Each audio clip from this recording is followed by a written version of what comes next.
What's up, guys? Welcome back to another episode. This is going to be your astrological forecast for the month of June 2025. We are already halfway through this year already, guys, and we still have a lot to talk about. This is going to be another huge month.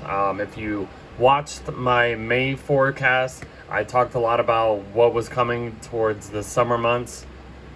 We have like 3 outer planets changing signs. We just had Saturn entering Aries at the end of May. This month we're gonna have Jupiter enter the sign of Cancer, which is a huge deal. We're gonna be going through all the important transits in June, but yeah, a lot to talk about. Another huge month, guys. I'm really excited to talk about June.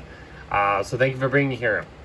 If you're new, I'm Cody. I'm an astrologer. This is what I do. I usually, talk about the astrological forecasts for every month, giving you little examples of what's going on in the astro weather that we call astrology.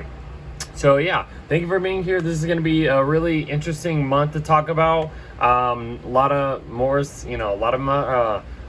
stuff to talk about. I'm like super excited about this, but I'm like, can't even have the words. But thank you for being here. Please like, share, subscribe if you haven't already. And please, share your comments. Tell me if you're enjoying this. I've been enjoying doing these, guys. So I'd love to hear from you guys. We have a lot to talk about too. So before we get into, let me just kind of, announce some little announcements or whatever. So if you go to my Instagram, you can follow me. Please follow me on Instagram. It's just Codifer. On Instagram is where I mainly do my work and stuff like that. If you want to go to the merch, click this merch website, codifersuniverse.myexpressshop.com, and that'll bring you to the merch website. So this is the merch website. If you haven't already known, I've already talked about this a couple times. I just released a new Gemini merch. Here it is. We got, this is the Gemini merch. I just released this. It's ready to be looked at. I will be having some more sales in June, so if you have missed any of these, or if you just want to check out the merch, come check it out. There's a lot of cool things on there. And there's another thing, like this is another zodiac sign design that I add every month. And we're going to be going through Gemini season, so it's Gemini season time. So here's the merch. I hope you guys are enjoying it. Here's some of the Neptune and Aries merch. This is the last one I just published on here, but there's a few slides, bunch of stuff, guys. The clothing is just comfortable. I can't emphasize that even more. Like, I'll say this every time. I'm enjoying it. I'm actually wearing the last year design that I made for Gemini on the other website, but that website's gone. It's Codifer's Universe at this point now. So there's some Taurus merch, some Aries. There's Aquarius merch. I got the Aquarius hat. I just got this. It looks really cool. There's some other stuff on here. Here's the Aquarius one. We got Pisces merch on there too. But yeah, every month I'll be adding more, and I will be releasing the Saturn and Aries merch. It looks really cool. I can't wait for that. It should be out at least by this point, but at least I added the Gemini merch because I'm recording this in the middle of May at this point, so kind of getting a little head start as much as I always do. But yeah, that's the merch. Come check it out. There's going to be plenty of merch on the every month and stuff like that. I have about to release the Saturn and Aries, like I just mentioned. I have the Jupiter and Cancer merch in the works. That looks really exciting. I should at least have the Cancer merch out by this time in June, because we will be going through Cancer season towards the end of the month. So that's a little advertisement there. If you want to follow me, Codifer, that's where I usually do my stuff on Instagram too. So, all right. So let's get out of here and let's get into the good stuff. I think that's all the announcements I want to talk about. Nothing else I can really think of. So yeah. Okay. So what we're going to be doing is I'm going to be talking about the astrological forecast. Be about maybe like 40 minutes to the first hour. Like just estimating the time, and then towards the later part of the video, we'll be going through all 12 horoscopes, zodiac signs, giving the horoscopes for all those of all the important transits happening this month. So if you want to just jump to your horoscope, your sign, go for it. I usually recommend to at least watch the beginning of the video and you got to know your rising sign. If you don't know the timing, the place, the year, and all that stuff, I mean, you probably should, but that's the only way to actually get what is the word, as best or as accurate, I should say, of understanding how these transits will be affecting you personally. So if you don't know your timing and all that stuff, that's fine. You can just at least just watch for your sun sign. You do you. I'm just, the teacher here. So yeah, just recommendations of what was going on, what you should do, and how I operate these videos and stuff like that. So welcome to June 2025. So we're not only halfway through the year 2025. If you're looking at this whole decade, we are literally like right in the middle of this whole decade of the 2020s. We're going closer to the 2030s at this point. The 2030s are going to be a huge decade to even, talk about. I mean, I know I'm just mentioning this now, but just a little heads up, like, I look, and this is what I do. This is what astrology is for. We look into the future, and see what's going on. We see these repetitive patterns, because that's what astrology is like confirming and recognizing certain patterns that, basically we reflect here on Earth, because this is where astrology is at least viewed, or our perspective at least, or something like that. So just a little keynote there. All right, so let's see. I guess we could just jump right in. So yeah, a lot of stuff happening in June 2025, guys. So let's kind of just jump right into it. So the first major thing happening, I just wrote this down. I put Venus conjunct Chiron. I don't really talk about Chiron too much, but I mean, we'll talk about it right now. Chiron is the wounded healer. It's an asteroid. It's not a planet. It's an asteroid. So, but it's the wounded healer. Like the story of it is like Chiron's like a centaur, and I guess he got like an arrow, shot into his like thigh or something, and he couldn't heal it, and that prevented, or I guess created a wound or something like that, and he couldn't heal it and stuff like that. But he at least was able to at least help people heal through certain painful situations and stuff like that. That's kind of just a little brief explanation of Chiron. But having Venus come into a conjunction with Chiron, I mean, Venus is the planet of love, beauty, attraction, what we desire and stuff like that. She's still in her sign of Detriment in Aries. So, I mean, this could feel a little extra uncomfortable, I would say. Or this can be, some type of relationship, situation that we need to at least heal, or, kind of go outside of our comfort zone in order for us to maybe heal certain types of relationships, or just heal certain types of like how we express love and like what we attract. So yeah, it might feel uncomfortable, a little extra uncomfortable, because it's on Chiron. She's in her sign of Detriment, but I don't know. There's some type of healing happening here once Venus passes over Chiron. So just kind of little brief aspect on that. The next big thing happening is Venus is coming into a sextile with Jupiter, which is really nice, actually. So these are the two benefic planets. These are the more good planets to deal with. It's more exciting. But Venus is in her sign of Detriment, like I just said, and Jupiter is ending its time in Gemini, about to move into Cancer, like I said.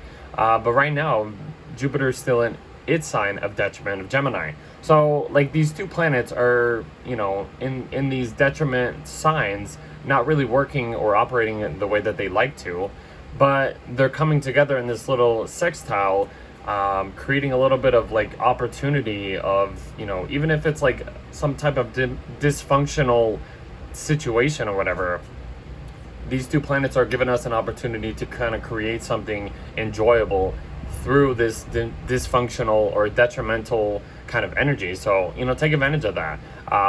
Jupiter is the planet of luck, growth, abundance, like beliefs and stuff like that, the higher consciousness. And Venus is all about love, expressions, like attractions and what we find enjoyable and stuff like that. So this could be a little youthful, a little charming in a way, kind of getting outside of your comfort zone. I would say that's like a little extra, getting outside of your comfort zone, even if it feels uncomfortable, but you might find something good out of it. That's kind of what I would say about that. The next big thing is Mercury's coming into a sextile with Mars, which happens around the 5th. And then that's right before Venus enters Taurus. So we'll talk about this first. So Mercury is in its sign of Gemini. It's operating very well. Mercury's in its home sign. So Mercury is operating at its max, energy. It's sextiling, Mars over here in Leo. Mars is about to end its time in Leo. It's been here since the end of April. It's been about 2 months since Mars has been traveling through Leo. But yeah, Mercury sextile Mars. This is like getting a little extra boost into this is like hyping up something that you want to do. This is like maybe connecting with a friend and telling them about your goals and stuff like that. And they're like really on board with it. And they're like boosting up your ego, your energy and stuff like that. And it really like kind of helps you, maybe achieve a little bit more. It's a sextile. It's something small. Like I said, this is just maybe like communicating with a friend or just somebody, and they really encourage you to, go out and pursue whatever goal or something that you want to do. That's like another thing, Gemini, Leo, very charming, very exciting, all that stuff. So yeah, like I think I mentioned this in the May horoscope, but like the beginning of May, there was like 2 little sextiles. This is kind of like a repetitive thing, but just in a new, different kind of energy, but it's still exciting. It's fire and air. Venus and Mars are still kind of sign-based trying each other, which has been very, very exciting. I've been enjoying the fire energy. I mean, I have fire energy in my chart, so I like it, and air as well too. But yeah, anyways, the next thing is Venus is going into her home sign of Taurus. So let's see, she goes in right here. Okay.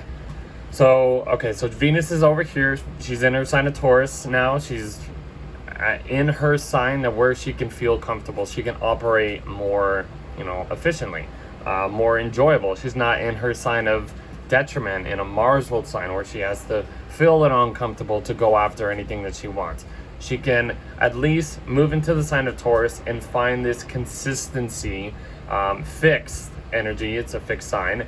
Trying to find some consistent energy to, enjoy and stay in our lane and do all this fun, enjoyable stuff. So I wrote down a few things about Venus and Taurus. Venus, like I said, this is her, Venus and Taurus, this is her home sign.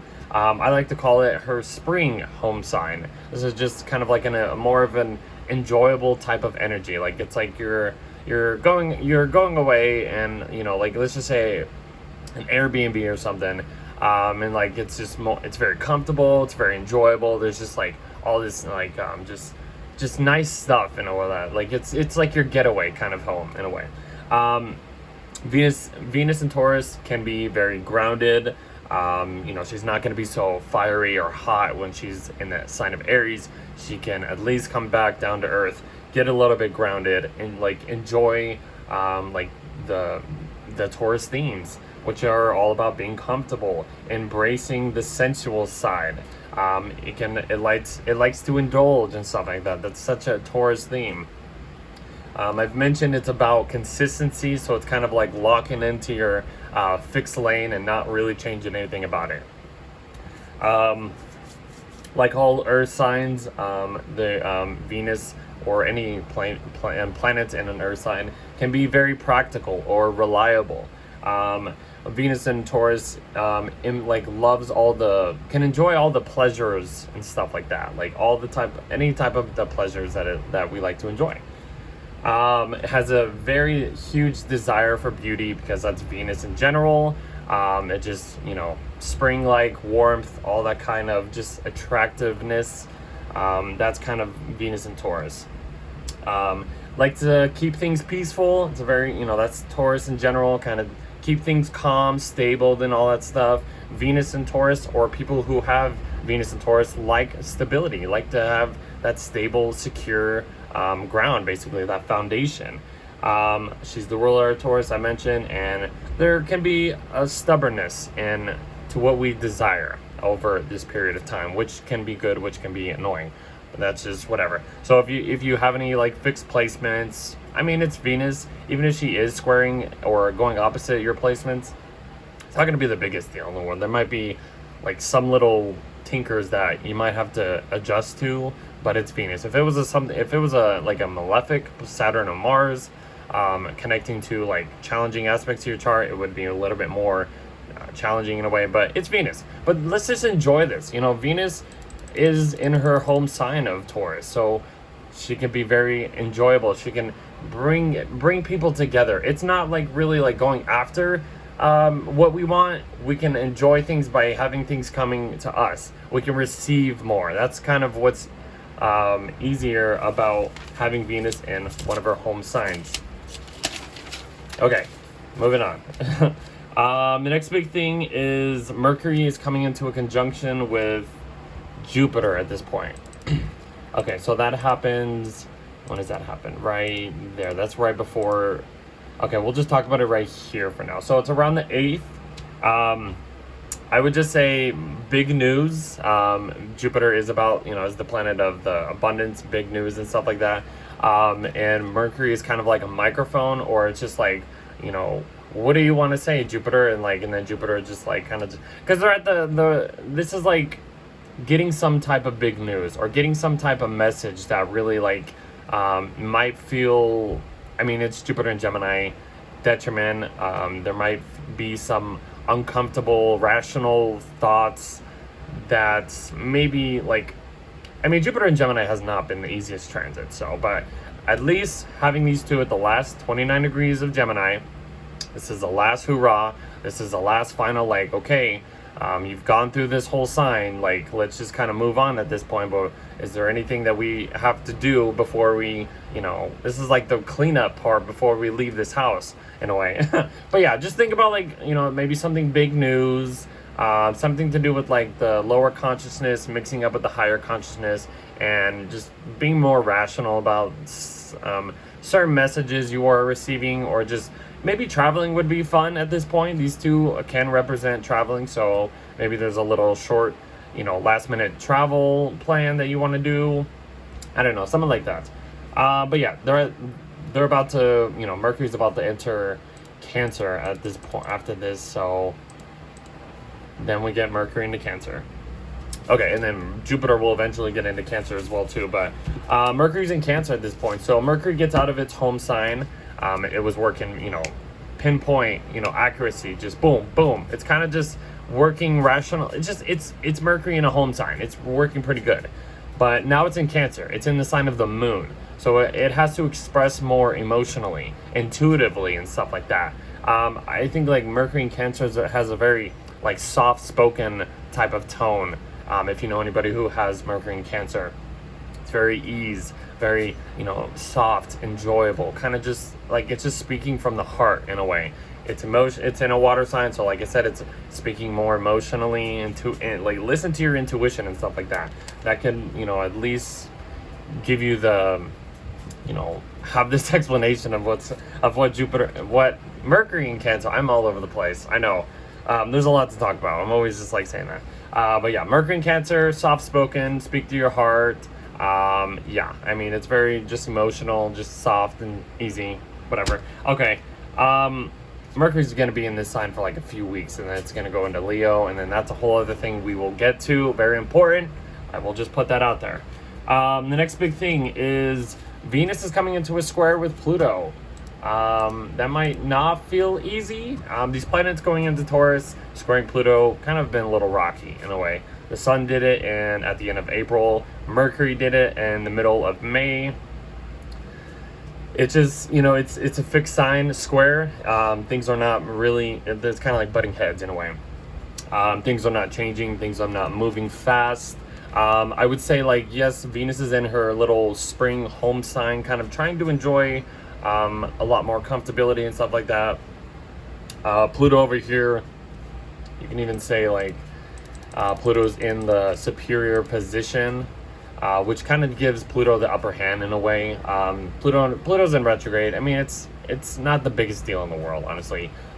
Somebody might, come across something that you like find enjoyable. Like you're enjoying something, you're feeling comfortable, and then somebody comes across and creates a little bit of like psychological tension with you, and then it just kind of makes you feel uncomfortable in a way. That's basically what it can be. So I mean, I would say don't let people, cross your path or cross you in some way, which it probably will eventually, but this will pass. It's not the biggest deal in the world. I mean, Venus is still going to be Venus in Taurus. She's going to want to enjoy herself as much as possible.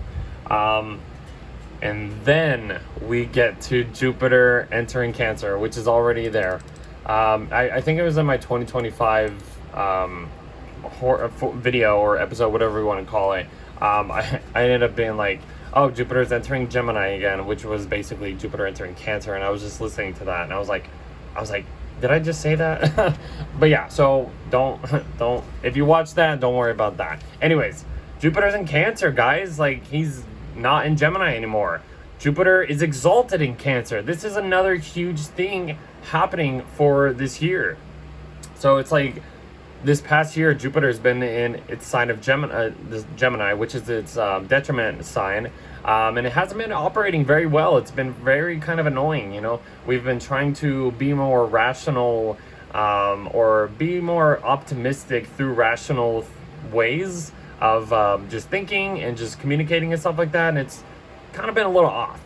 Now that Jupiter's in the sign of Cancer, we can actually at least enjoy what Jupiter is meant to do.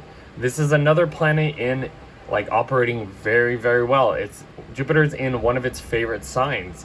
It rules Sagittarius and Pisces, but then we have other placements that these planets like to be in, and Jupiter likes to be in Cancer. So I wrote down some notes about Jupiter and Cancer. This is going to be a very exciting transit, guys. I'm telling you. Okay, so if you were born around 2013 to 2014, 2001 to 2002, this is kind of like the end point of those years and the beginning point of those years. So just think of that. It's not the whole year. So like I said, 2001 to 2002, 1989 to 1990, and then the last one would be, at least last couple would be 1977 to 1978, or we can go as far as 1965 to 1966. So if you were born in any of those years, you will be going through your Jupiter return. And that is just basically Jupiter coming back to the same spot it was during those years. So if you have, Jupiter in Cancer, you're going to be going through a growing spurt. This is a huge, just growth in general in life. Jupiter in Cancer, you have this ultimate motherly energy. You are you have this emotional caring just gift that you have, and it just feels good. And that's why I feel like people who have this just understand this emotional connection, this deep emotional connection, and it just feels you give off warmth in a way. I hope I'm making sense. But anyways, this is Jupiter in Cancer is literally representing life. Jupiter, is about expansion. Cancer is about kind of the motherly womb, just nurturing and stuff like that. One key note, I know this is kind of gross, but Jupiter represents semen and stuff like that. So I mean, it's a bunch of stuff, and which basically represents life in a way. So I mean, don't take that in a dirty way, but that's just as plain as you can get it. Anyways, you have this deeply you deeply process your emotions and these connections, like I said, with a lot of warmth, a lot of comfort and stuff like that. And reactions to everyone, it just brings a little bit of enjoyment and stuff like that. So like I said, this is the moments you have this gift of just being so emotionally just connected with that and with everybody, and you can at least enjoy that. I know I'm going all over the place. This is a huge larger than life kind of energy. Any approaches you have this huge, larger than life approach when it comes to expressing more empathy and having the desire to take care of loved ones or just friends in general. Supporting people, protection. That's all about just Cancer and stuff. Nurturing will be more prominent over this next year, and it will help us grow and receive more abundance and emotional wealth, and just we'll have more of like this emotional intelligence to just everything. I don't know, like this should be a better year than this past year. And even just like thinking about like when Mars was going retrograde in this sign of Cancer, that was annoying. That was like the most annoying thing ever, because Mars is fallen in the sign of Cancer and it wasn't operating well. And that's why most of this year has sucked. So having Jupiter come into the sign of Cancer will like basically clean up all of this mess that Mars has been basically doing in this sign of Cancer. So like just look at it as that. Like Jupiter is the planet of like, is the higher benefic. It's very, very enjoyable. Like just take advantage of that. You know, this is Jupiter at its highest expression. So it's like we can't get any better than that in a way. I mean, yeah, it'll eventually start to square Saturn and Neptune. We will get to that. I don't know if that happens exactly this month, but that's a huge deal because we've been dealing with this Jupiter squaring Saturn for the past couple years at least. This will be the final time. We had one, the last time was I think during Christmas, and then the one before that was in like August or something like that. But they were in, Jupiter was in Gemini, Saturn was in Pisces at that point. We had two of those, but then this is the third final one. Jupiter's in Cancer, operating a little bit better, but Saturn's in Aries in its sign of fall, so it's not operating as good as Cancer, as good as Jupiter in Cancer is. A lot to take in. I know. I hope that makes sense, guys. I feel like sometimes I just go on and there's a lot to talk about. I mean, like I'm gonna be doing this until like the end of this year too. I mean, after this, I mean, there's like Uranus goes into Gemini, and then after that, it's just basically like going back to the old times, and all these planets are going back into whatever. We'll get to that. Little preview. A lot to talk about. Summer is huge of 2025. I'm telling you. Anyways. We could probably go on and on about that, but this is building up to the full moon in Sagittarius. Okay, so the full moon in Sag, where is it? Okay, so it happens at about 20 degrees of Sagittarius, and the ruler just entered Cancer, which is Jupiter. So, like, this is like basically putting the cherry on top of what this transit is going to be like. And it's in Sagittarius. You know, this is about being like freedom, having like a lot of just like expansion, traveling, just higher knowledge, and just like everything about Sagittarius. Let me see if I have any. I don't think I grabbed those notes, but no. But yeah, like traveling, teaching, publishing, just expansion in general. This is what this full moon in Sagittarius is going to be all about. This is the peak point of the month, the middle part sort of the month or whatever. Yeah, very hot, very wildfire type of energy and stuff like that. Like I just think it's just enjoyable, right as, you know, Jupiter is entering its sign of Cancer, its exalted sign, and then we have a full moon in Sagittarius, which is just, it's just like, what more can we ask for? Like Jupiter is like giving us this gift of like just abundance in general. So take advantage of that. Like at least this full moon, for the most part, I don't think it's in the most challenging position. I think the last like 4 or 5 full moons that we've had in 2025 have been just like hell in a way. It's been the most challenging like full moons, and I've said it like every month. Like this one, like it's squaring the nodes. Like that's the only thing that it's really like showing here that could be challenging. That could be a faded, if you're into that stuff. This could be something very faded. And what, I don't even have to say that because I just literally explained that. Jupiter entered Cancer. We have a full moon that's ruled by Jupiter in Cancer. Like it's just like, that's faded as much as you can get. So yeah, take advantage of this full moon. I mean, look at this. Mercury's kind of coming into a little sextile with Venus over here, like Taurus, Cancer, like stability, fertile energy and stuff like that. Saturn, Neptune are like together in Aries. Uranus is kind of on the verge of like moving into Gemini. Mars is right here. It's about to square Uranus. We will get to that. That could be annoying. That's probably like the only annoying thing about this full moon in Sagittarius. Like, even though I just said it's probably not as bad, but literally, like, the moon's not making any hard aspects. The sun's not making any hard aspects. Like I just said, it's in the middle of the nodes. So we're in the middle of the eclipse season or whatever, or the eclipses or whatever you want to call it. But yeah, Mars and Leo squaring Uranus and Taurus will be the challenging point of this month, I should say. So yeah, take advantage of the full moon in Sagittarius. Like, embrace that freedom. Like, embrace that just expansive, quality that Sagittarius like offers. Exciting time in a way. Okay, I did talk about Mercury sextile Venus. That's basically the next thing happening. So they're at 5 degrees of Cancer, 5 degrees of Taurus. She's coming off of that, square to Pluto, whatever that's done. Now she's connecting with Mercury and stuff like that. So Mercury and Venus only make 2 aspects to each other. It's a conjunction and a sextile, because they don't go as far away from the sun, because they're they're closer to the sun than from Earth.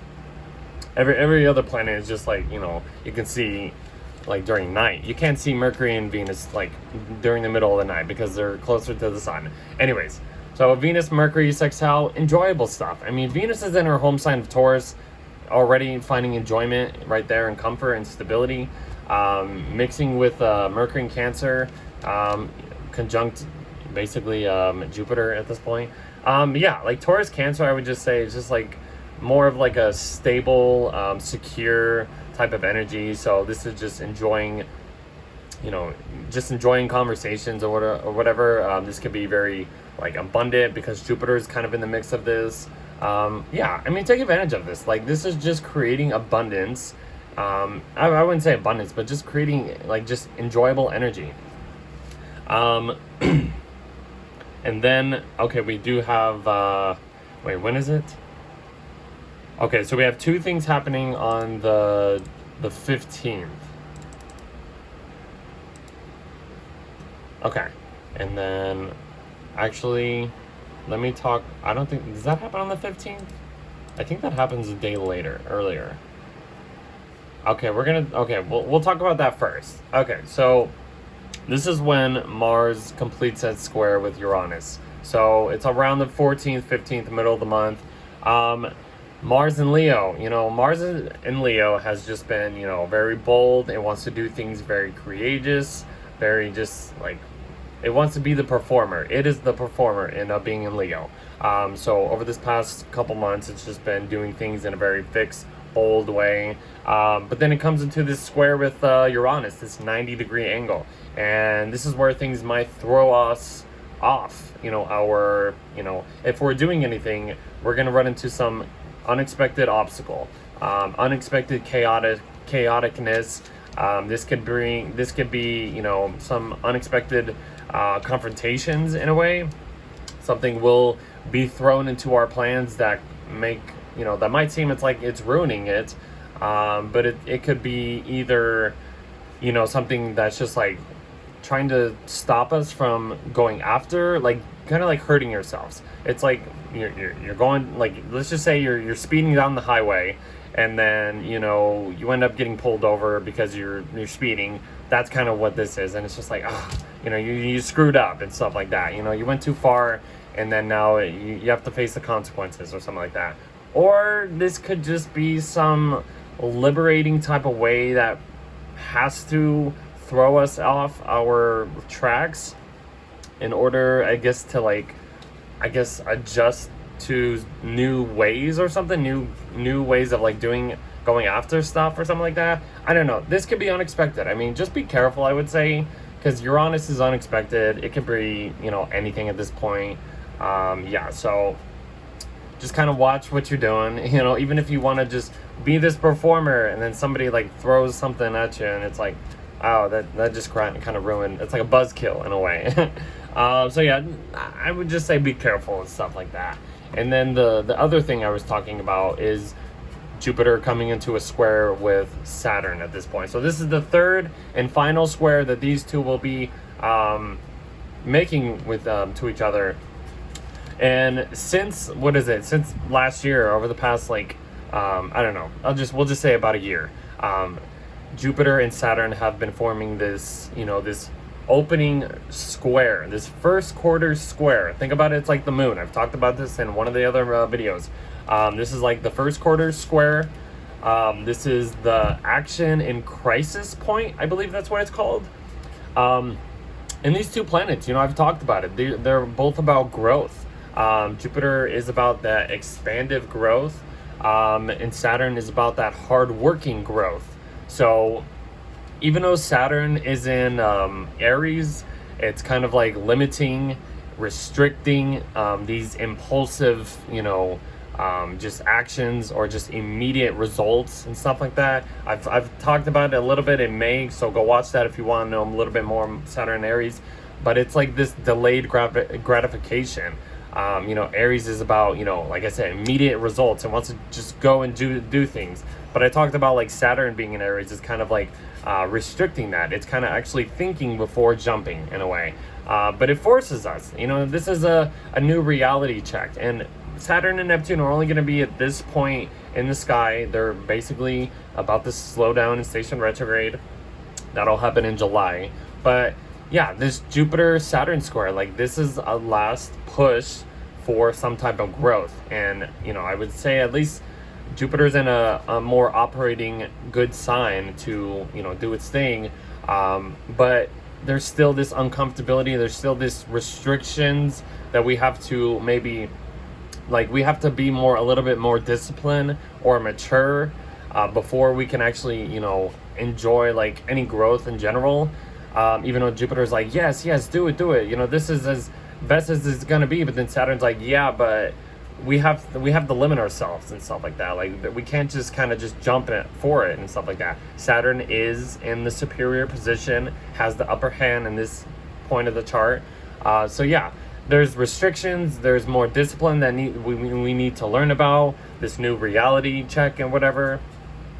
So even though I can go on and on about that. So that's Jupiter square Saturn. Last square, after this, Jupiter is going to be trining Saturn. Like Saturn will go back into Pisces. Jupiter will go, as far as into Cancer, and they'll start making a trine to each other. And that'll feel better. That'll feel more easier than this square that we've been dealing with, So, and Jupiter and Saturn are going to be trining each other for like the end of this year.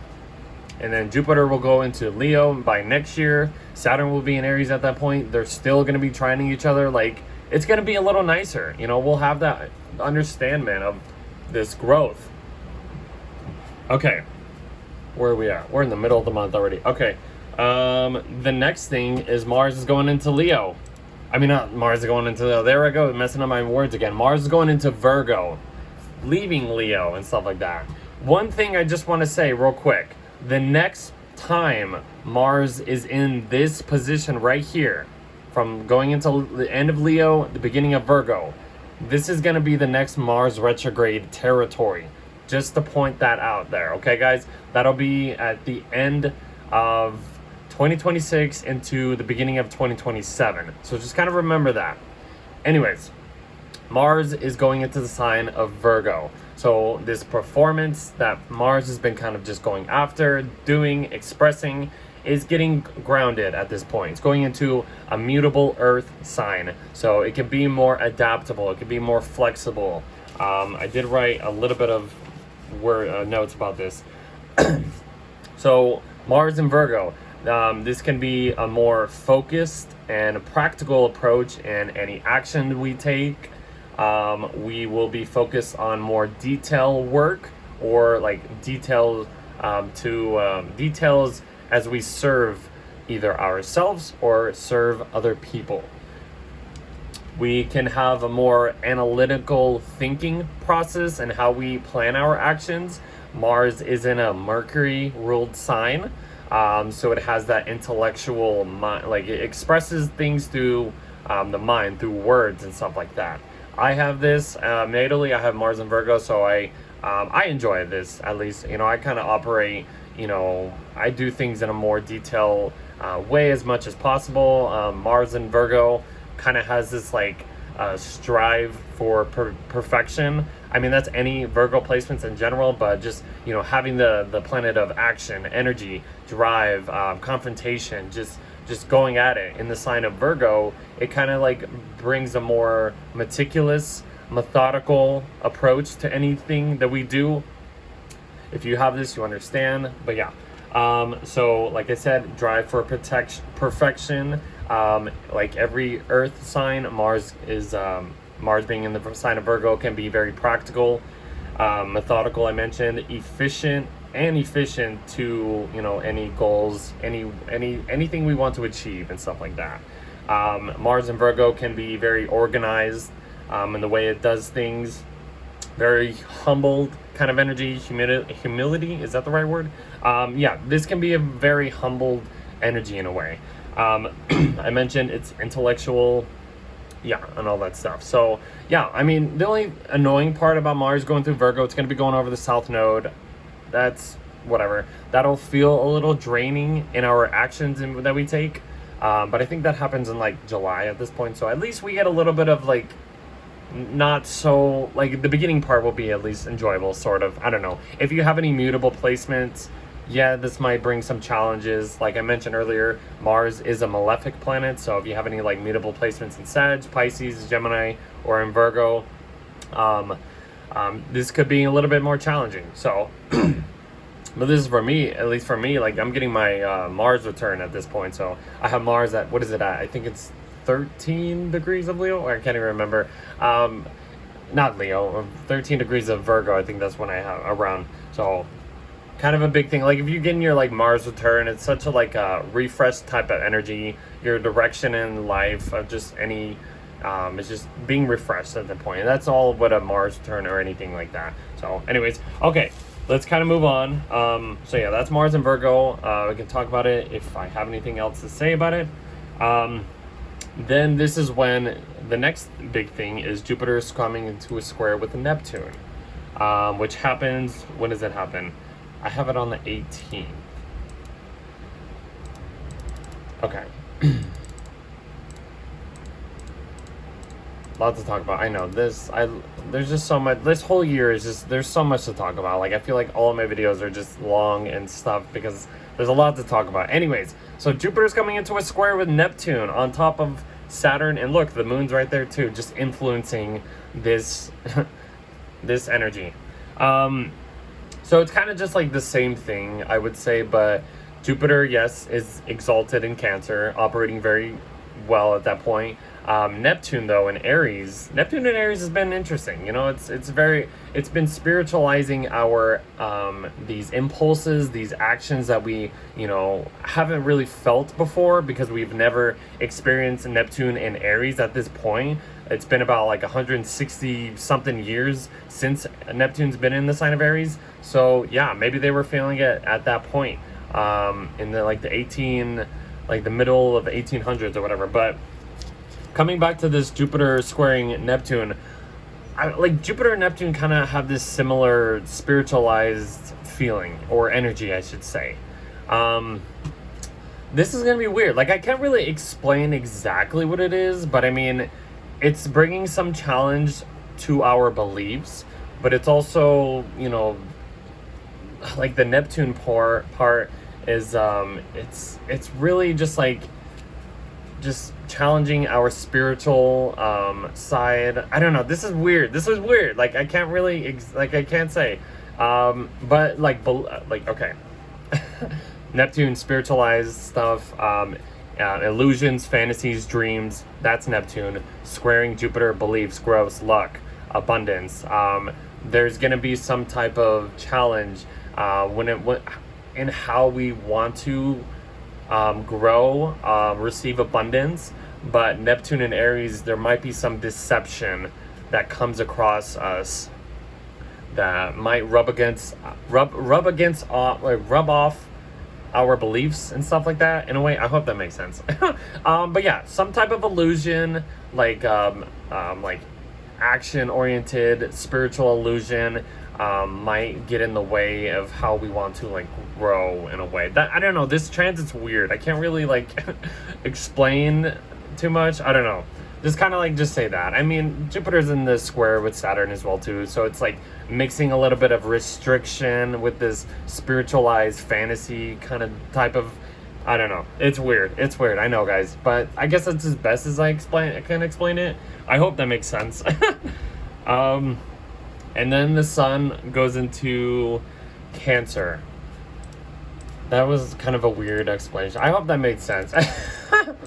That's so weird. I know. But it's like Jupiter and Neptune kind of share this similar kind of vibe, you know, spiritualized stuff, the higher consciousness in a way. So, but it's like Saturn's right there as well too. So, I mean, it's weird. Anyways, we'll move on from that. Okay, whenever the sun gets... Okay, now the sun's in Cancer. So we're in Cancer season. This is when summer is starting for the northern hemisphere, winter for the southern hemisphere. So yeah. Summer is here. Let's just focus on that. The sun is in the sign of Cancer, so we're at our most lightest of days or whatever. The days are at its longest at this point. The nights are at its shortest. So yeah, the sun in Cancer. Let me actually get some of the notes I got. Just kind of okay. So I mean, Cancer energy. You know, it's a water sign, obviously. This can be like focus on, you know, this is summertime. Everybody's, you know, maybe going out, traveling, seeing family. It's a more just like embracing the warmth of what, like, you know, the start of the summer basically is offering.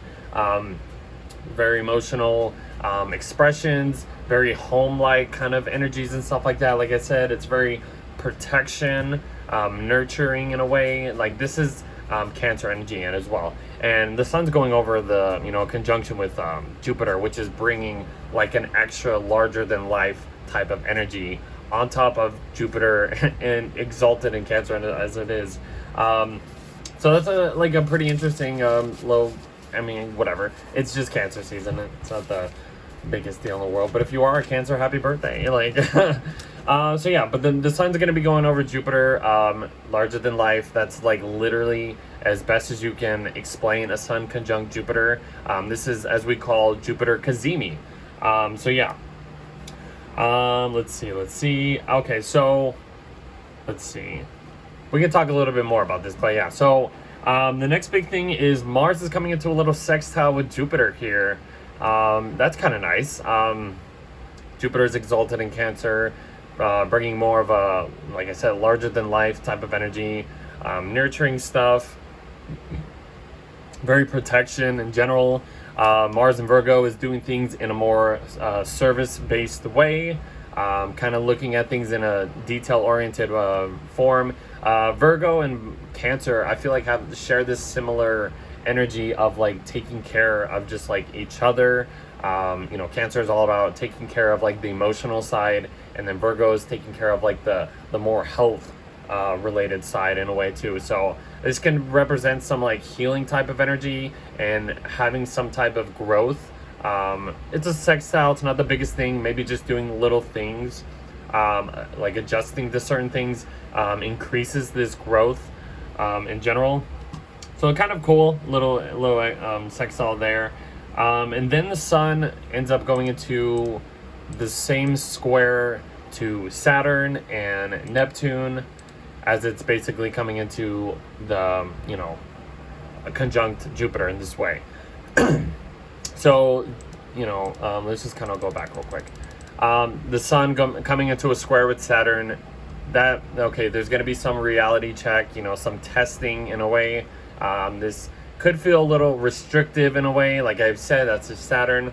Might feel a little dominating in a way. Saturn and Neptune are in the superior position at this point towards the sun and Jupiter. So they have this like overarching energy to these guys, because Cancer and Aries are both cardinal signs, and they square each other sign based. So there's going to be maybe some type of restrictions some discipline tests that we need to deal with or whatever. So yeah, might feel a little annoying, but whatever. I mean, it'll pass. It's, yeah. Let's see. Okay, and then that's when the sun makes a conjunction with Jupiter, just bringing like this huge burst of life, of energy into this new part of our charts. Very exciting. And then we're coming into the new moon in Cancer. So this new moon in Cancer has Jupiter mixed up with it, which is really annoying. Not really annoying, really good. Like the moon is in its home sign in Cancer. Jupiter is exalted in Cancer. And the sun, you can just say the sun basically works good when it's in the sign of Cancer. I think in like old traditional times or whatever, I think the sun is basically in its home sign of Cancer and Leo, like the 2 first summer months or whatever. So you can even say all three of these guys, these planets, are operating at its best right now. So this new moon in Cancer, though, like having mixed up with Jupiter, is gonna create like just more enjoyable nourishment, protections, emotional security, just granting like the, what is that, grandiose, whatever that word. It's just a larger in life type of energy, and this is where we're going to be planting these intentions of being more secure, being more protected of our surroundings and stuff like that.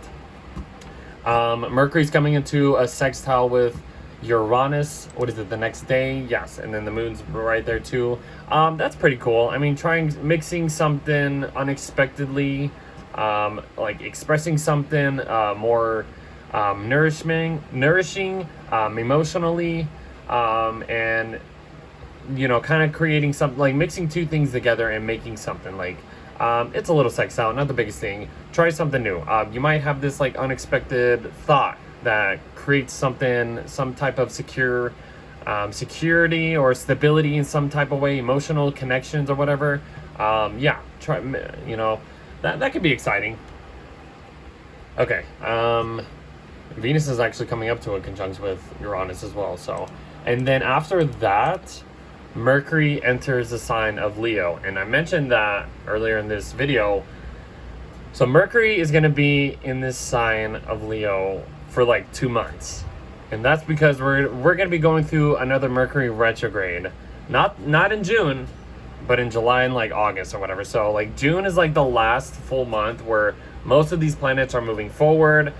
So get all your plans, you know, done, you know, May, June, and then maybe a little bit in July. But starting in July, Mercury's going to be slowing down. It's going to be creating more delays and stuff like that. So Mercury enters Leo on, what is it, June 26th, and it'll stay there until September 2nd. Look at that. That's a long time from now. Usually Mercury stays in a sign for like 2 weeks, you know, and then, but once it's in a sign that it's going to be in retrograde, it stays a little longer because it starts to slow down, then it goes back, and then it goes forward again. So that's something like to think about. But overall, Mercury in Leo, this is like, you know, Mercury going into Cancer, speaking or expressing a more softer, emotional kind of words, intuition and stuff like that.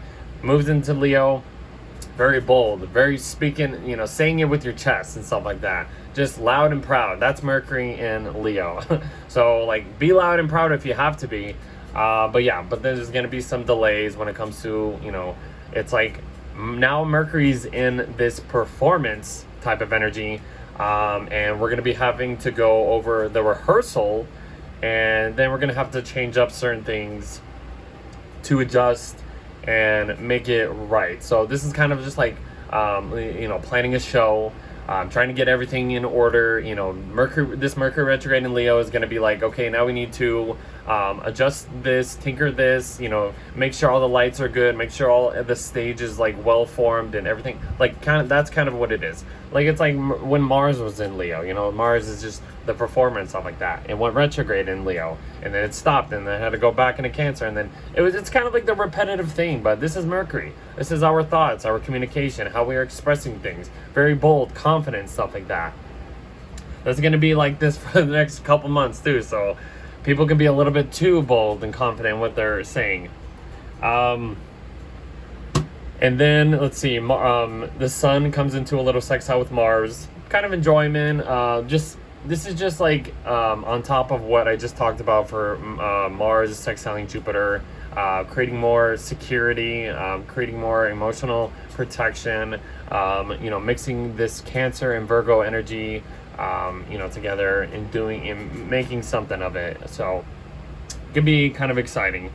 And then the next two things is Mercury coming into a trine with Saturn and Neptune. So we're at the end of the month at this point, and Mercury it's going opposite Pluto, actually, I should say, and then trining these guys over here in Aries. So, I mean, yeah, Mercury in Leo can be expressive, very bold, very confident, just, saying it loud and proud, working in good favor with Saturn and Neptune is just like, even though there's these restrictions, these new ways that we need to discipline ourselves and be more mature, is operating in good alignment to our thoughts, our plans.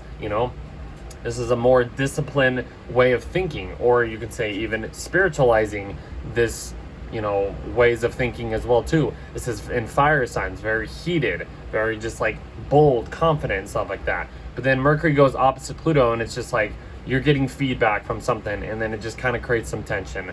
That's kind of like how we end the month. That's where that ends up happening.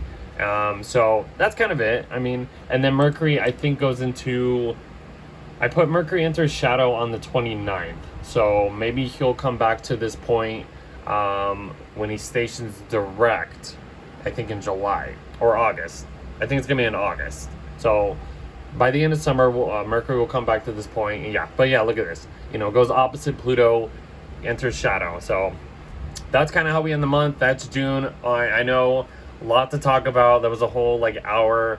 Lot to talk about, guys. I'm just excited that I finally at least recorded June. I've been needing to. I've been very busy lately, but I finally got June recorded. Now let's get into the horoscopes at this point. So this should at least be out, at least I'm recording this in May, so it'll be on Patreon first. Follow me on Patreon to get this early access video episode before I post it on Spotify and make it public on YouTube. So yeah. All right, so let's kind of hurry up and get through these horoscopes. I know this is already an hour into this, so I got to get back to the beginning of the month. Okay.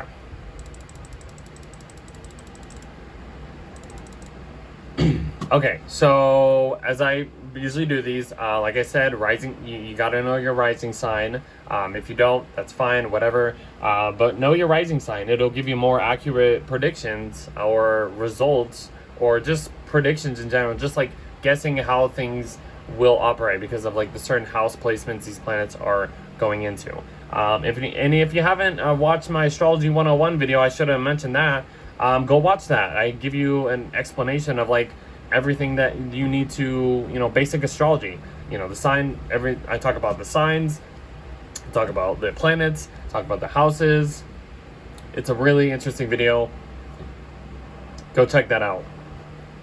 Anyways, okay, Aries. So we're gonna start with Aries rising like we always do. So Aries, so for this month, let's see. So the first big thing happening is Venus is going into your second house.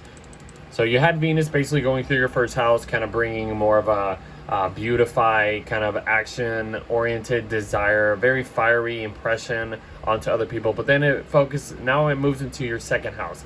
And your second house is all about your money, your ownership.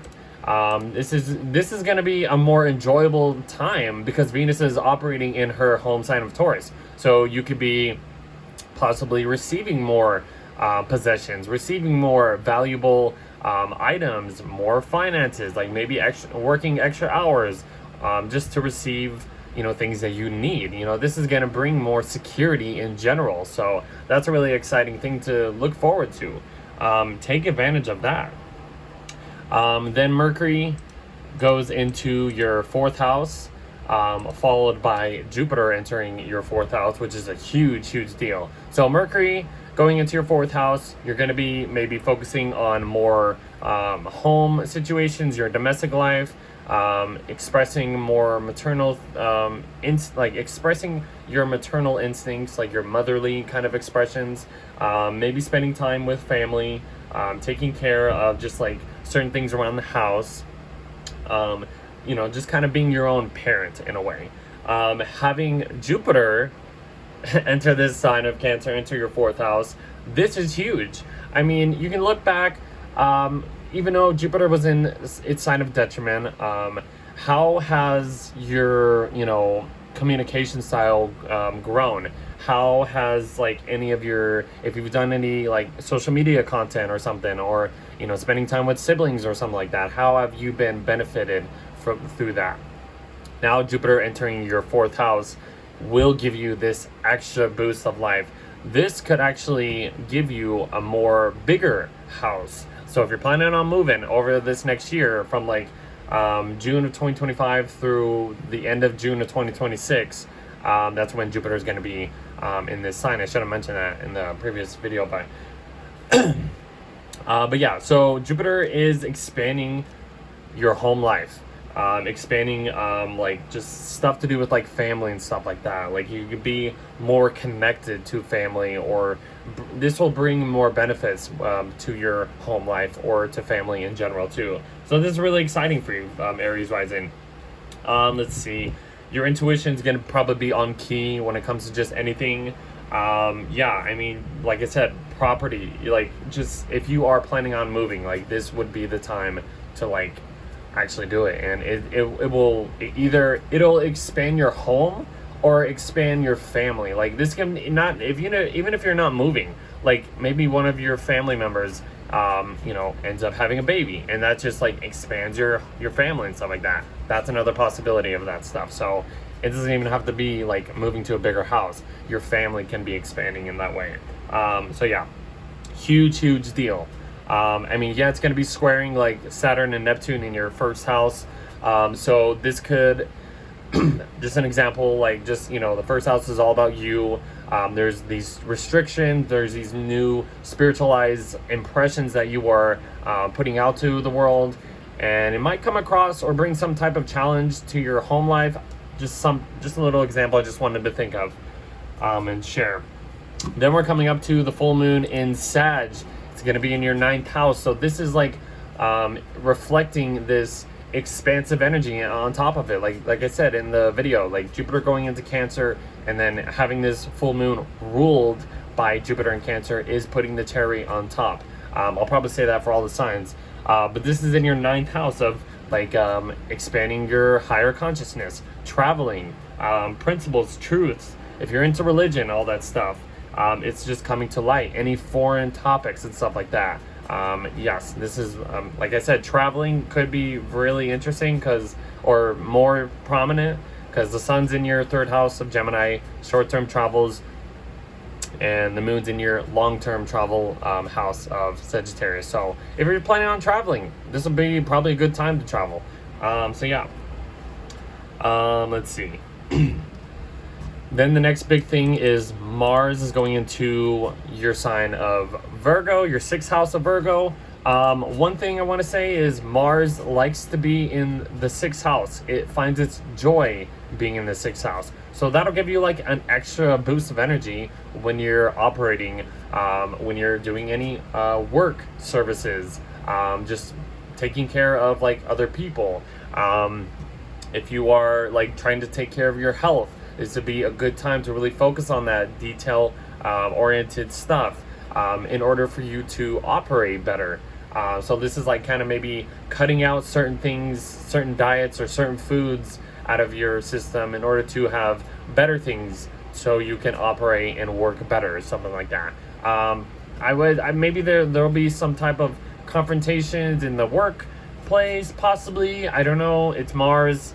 But I would say it's a good thing. It will be going over the South Node eventually. We'll talk about that in the next video. But yeah. Let's see. And then the sun goes into your 4th house. Just more of this home life, focused energy and stuff like that. Then you have a new moon as well, coming into that point of the chart. So yeah, the sun, it's just really, your home life is really focused on this month at this point. And then we have the new moon there, just refreshing this energy. You know, just kind of like giving you more emotional, you know, emotional intentions in order to, like, you know, I guess clear the air, make a more like protective and secure like home life and stuff like that. That's what I would say, at least. Let's see, where are we at? You do have some like other stuff happening, but I won't get into that. The next big thing happening is Mercury's going into your 5th house of Leo, so that could be a little exciting. I mean, I mentioned Mercury's going to be going retrograde in this part of the chart, so just kind of prepare yourself for that. But Mercury coming into your 5th house, you're just going to want to be more self-expressive. Like, your self-expressions you'll want to be more of like a performer. You'll want to just be, you know, expressing bold, like speaking it from your chest or saying it with your chest, loud and proud and stuff like that. Just being more focused on your creative side, focusing on more what's pleasurable, what's fun, you know, inspirational stuff, your bucket list, your passions. This is the fun house. Like, enjoy this little brief moment before Mercury goes into shadow at this point. So, and Mercury's going to be here until, June 26th through September 2nd. And then that's basically how we end the month. And like I said, Mercury will go into shadow around this point of the chart. So it'll come back to this point in about August. So just kind of understand what's happening at this point. We're going to come back to this. So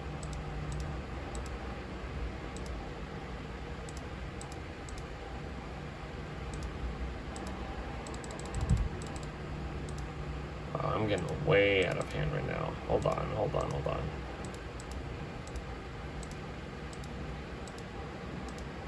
Okay. All right. Taurus rising. So the first big thing happening is your ruler, Venus, is coming into your 1st house of Taurus. Whoops. Okay, so yeah, Venus is entering your 1st house of Taurus. So Venus likes to be in Taurus. This is her home sign. It's in your 1st house. So you are going to have like this extra beautify impression on like how you're impressing other people, and you're gonna have more of like attractiveness in a way, more enjoyable personality, more like ease, comfortable. Yeah, you're gonna just want to have like this secure type of energy of how you're impressing other people. And yes, it's your ruler, so this is gonna bring an extra boost of like just enjoyment to your personality. Maybe you are you have like certain ways of like your clothes or something like that. Your personality, your look, it's gonna feel like extra nice and like attractive and stuff like that. You're gonna have like this beautified, you know, look to it. I hope that makes sense. Then the next big thing happening is Mercury's going into your 3rd house of Cancer. So Mercury going into your 3rd house, it's in the house of your communication style, and Mercury is the planet of communication and how we process information. It's going to be in a more emotional kind of side of expressing things. You might be a little bit more sensitive in your way of communicating, expressing things, how you are processing information and stuff like that. So yeah, if you're doing any like spending time with siblings or doing any like social media content, you might just, you know, you'll want to like have a little bit more nourishment or protection in the way you are, you know, expressing yourself or whatever, something like that. And then we get to Jupiter coming into your 3rd house of Cancer, which is that's an exciting transit.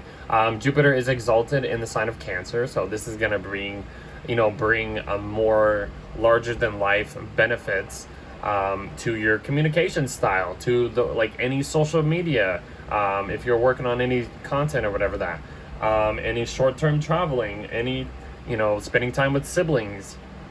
Let's see what else. just interacting with people, your commune, any rituals, any like transportation, like your car, or like anything to do with that.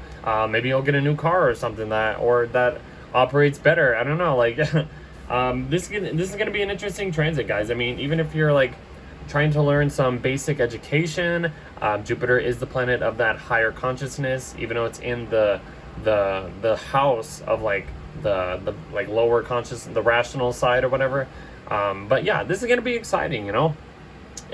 Your communication style is going to be more emotionally like just expressed. It'll be more enjoyable in a way. And then we have the full moon happening in your 8th house of Sagittarius. Like I said, it's just putting the cherry on top of this, you know, Jupiter and Cancer transit. But these the sun and moon are in your 2nd and 8th house. So the moon's in your 8th house of like other people's money, shared resources, intimacy, psychological connections and stuff like that, inheritance, some type of death, rebirth type of energy.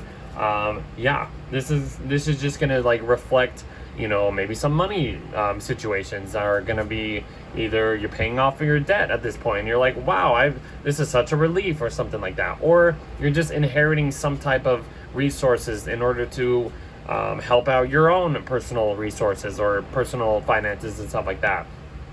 It's gonna also be like you connecting with a partner and your partner helping out with like, you know, exchanging or creating like these joint financial I guess goals, or just connections that help, you know, balance out these money houses in a way.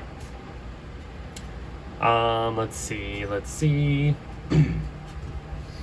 We are dealing with the last Jupiter squaring Saturn in Aries transit, from Jupiter and Cancer, Saturn, Aries, and Jupiter and Neptune and Aries as well. So they're in your 12th house of like behind the scenes spiritual kind of stuff. There's some restrictions in a way, in the way you are communicating, trying to growth and bring in, like, enjoy the benefits of like this communication style. I don't know, there might be some tensions, like subconscious tensions, and just how you were expressing something like that. I don't know, just a little side note. The next thing is Mars is going into Virgo.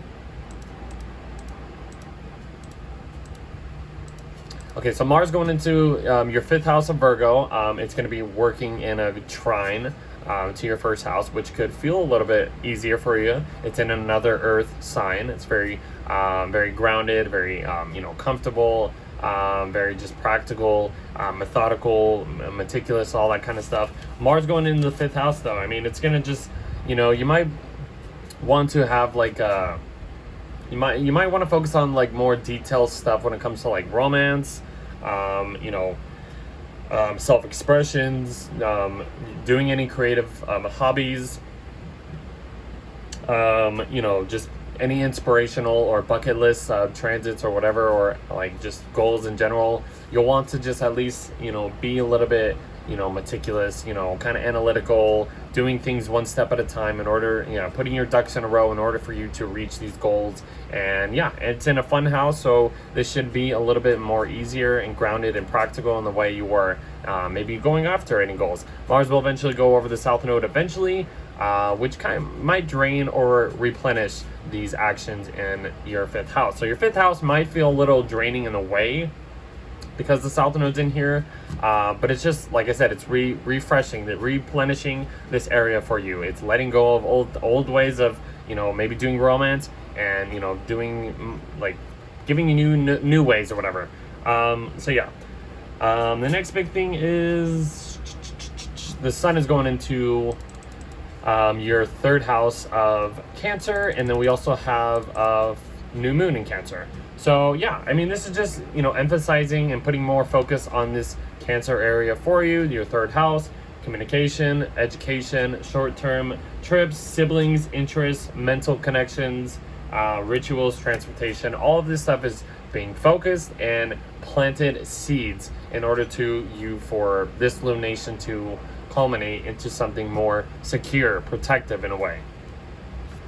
And then we get to Mercury going into Leo. So I mentioned this for Aries, and in the forecast episode, part of this episode, Mercury's going to be entering Leo and it's going to be staying in Leo for like 2 months because Mercury's going to be going through another Mercury retrograde. But that doesn't happen until July and August, so just kind of hang in there for now. But Mercury entering your 4th house. Mercury's in Leo. It's very saying it with your chest, bold and proud, very confident. Entering your 4th house, it's focusing on your intuition, your maternal side in a way. So there might be some tension. It is squaring your 1st house, so I mean there might be some drama that comes up maybe during this Mercury retrograde. So just think about that.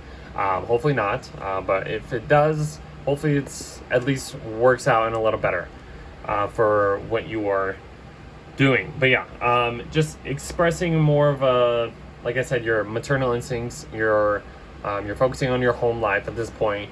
Maybe you want to change something in your home life, and that's what the Mercury retrograde is going to be offering for you. I don't know. That's it, how we end the month in a way, so I will see you in the next video.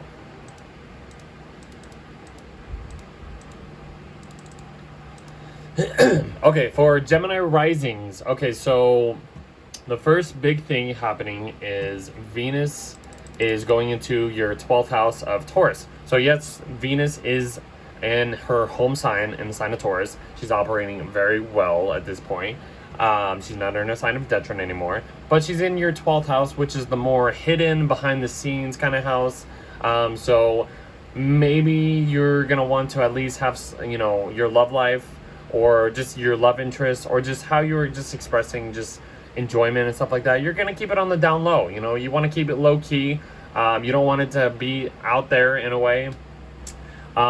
Maybe something to do with like your dreams, or you're getting like these subconscious messages that you find enjoyable. I don't know, like dreams, fantasies, something to do with like mental health could bring a little bit more ease for you, having Venus in this point of the chart. Hopefully, it's there's addictions in the 12th house. There's like blind spots, spiritual guides. You're going to be finding all of this stuff kind of enjoyable, but it's that 12th house. You want to just keep it quiet in a way. I would say watch out for like just, deception when it comes to relationships in a way. That's just something to put out there. I'm not sure if it's going to happen or not, but yeah. The next big thing is Mercury is going into your 2nd house, and so is Jupiter. Mercury going into your 2nd house, it's, how we process information. It's your ruler, basically. You had your ruler in your 1st house, so maybe you were pretty chatty over this past couple weeks. And now Mercury goes into your 2nd house of Cancer. You're going to be expressing a little bit more softer side, a more sensitive way of expressing things. You're going to be focused on, possessions, your finances in general. How do I, basically earn more, or earn more security in order for me to feel protected? It's in Cancer, so it's like you want that protection. Having a Cancer 2nd house, I feel like you really want to protect your surroundings, your ownership, your values and stuff like that. I don't know. Having Jupiter here though, this is going to create a huge benefit when it comes to your ownership, your resources, your finances. Like having Jupiter going through your 1st house this past year probably has given you a lot of benefits, even though Jupiter was in Detriment in Gemini. But for the most part, Jupiter is good. It's been operating very well, and I wouldn't say operating, but giving you more benefits in your impressions, your personality. Now it's going to be focusing on, what do you own? What do we need to feel protective for this larger scale of just our goals in life and stuff like that? How can we raise our consciousness a little bit higher in order to understand this protective, nurturing ownership that will come with this transit for the next year? I hope that makes sense, and I really hope that just looks like a really good transit for you guys. I'm just saying, like, enjoy that. We're coming up to the full moon in Sagittarius, which is in your 7th house. So, the sun's in your 1st house, operating just impressions that you are putting out to other people. This is about you. The 7th house is about other people. And the moon is, it's in Sagittarius. It's very just like expansive, kind of like just very fiery. I wouldn't say religious, but there's like a religious type, but just some very expansive abundance, exciting, just transit. I don't know, like this can be exciting. Like I said, it's kind of like putting the cherry on top, having Jupiter, the ruler of Sagittarius, coming, you know, into Cancer. But yeah, full moon Sagittarius. There's a balancing out of you and other people. So even if there's like tensions between you and other people, Gemini and Sagittarius, we can make it count. You know what I mean? Gemini is my opposite sign too. I'm a Sag, so I enjoy Gemini energy for the most part. So yeah, I'm gonna be literally repeating myself when we get to my sign, but yeah. This is a full moon Sagittarius. There's something that coming to light when it comes to other people, supporting other people, like just commitments in general, support. It's very just I can just go on and on and on. But yeah, very exciting full moon.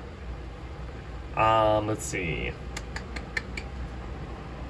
I think it's okay, yeah, and then like Jupiter is going to be squaring you know, Saturn and Neptune over here in your 11th house. This could be something to do with like public earnings, your lifelong goals, and how you can earn that security from that. There's like some challenges there.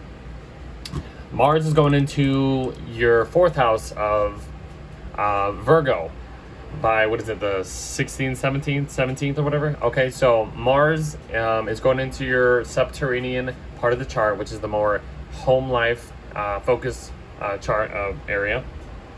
So yeah, I mean, Mars, yeah, there might be some tensions, some challenges when it comes to like, when it comes to like your home life, how you are getting like operating and stuff like that. Mars in Virgo is very, you know, detail oriented and wants to do things in a more meticulous, grounded way, methodical way in general. Maybe you're going to be doing things around the home. Mars will eventually go over the South Node, which has probably felt a little draining in your home life for you Gemini risings. But at least, you know, you can at least operate a little bit better. I wouldn't say better, but just like operate in a way that kind of improves your home life. Maybe you're kind of getting rid of certain things and making your home life a little bit cleaner. That's Virgo. I don't know, something like that, an example. And then the sun goes into Cancer, and then we have a new moon happening in Cancer too. So just focus on your ownership, your finances, your security. How do you want to like just plant these seeds of intentions of more protection and stuff like that for you, for this lunation or any of these seeds to grow. And then Mercury goes into 3rd house, in your 3rd house of Leo. So Mercury's going to be here for a couple months. Your ruler will be going retrograde very soon.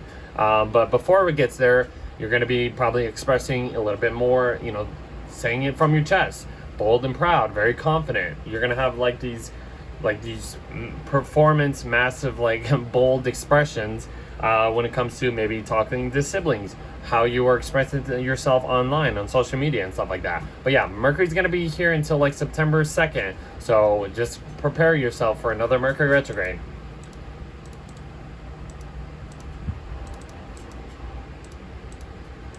All right. Cancer risings. Okay, so the first thing happening is Venus is going into your 11th house of Taurus. Venus loves to be in Taurus. This is our home sign. I feel like this could bring a little bit of more enjoyment and ease when it comes to like working with groups of people, you know, your lifelong goals and which you are striving to desire for. Let's see what else. Enjoying with friends, and you know, friendships can be very enjoyable at this time. You can find more comfort in, you know, maybe secure or stability, connecting with friends, or just working or networking with people online.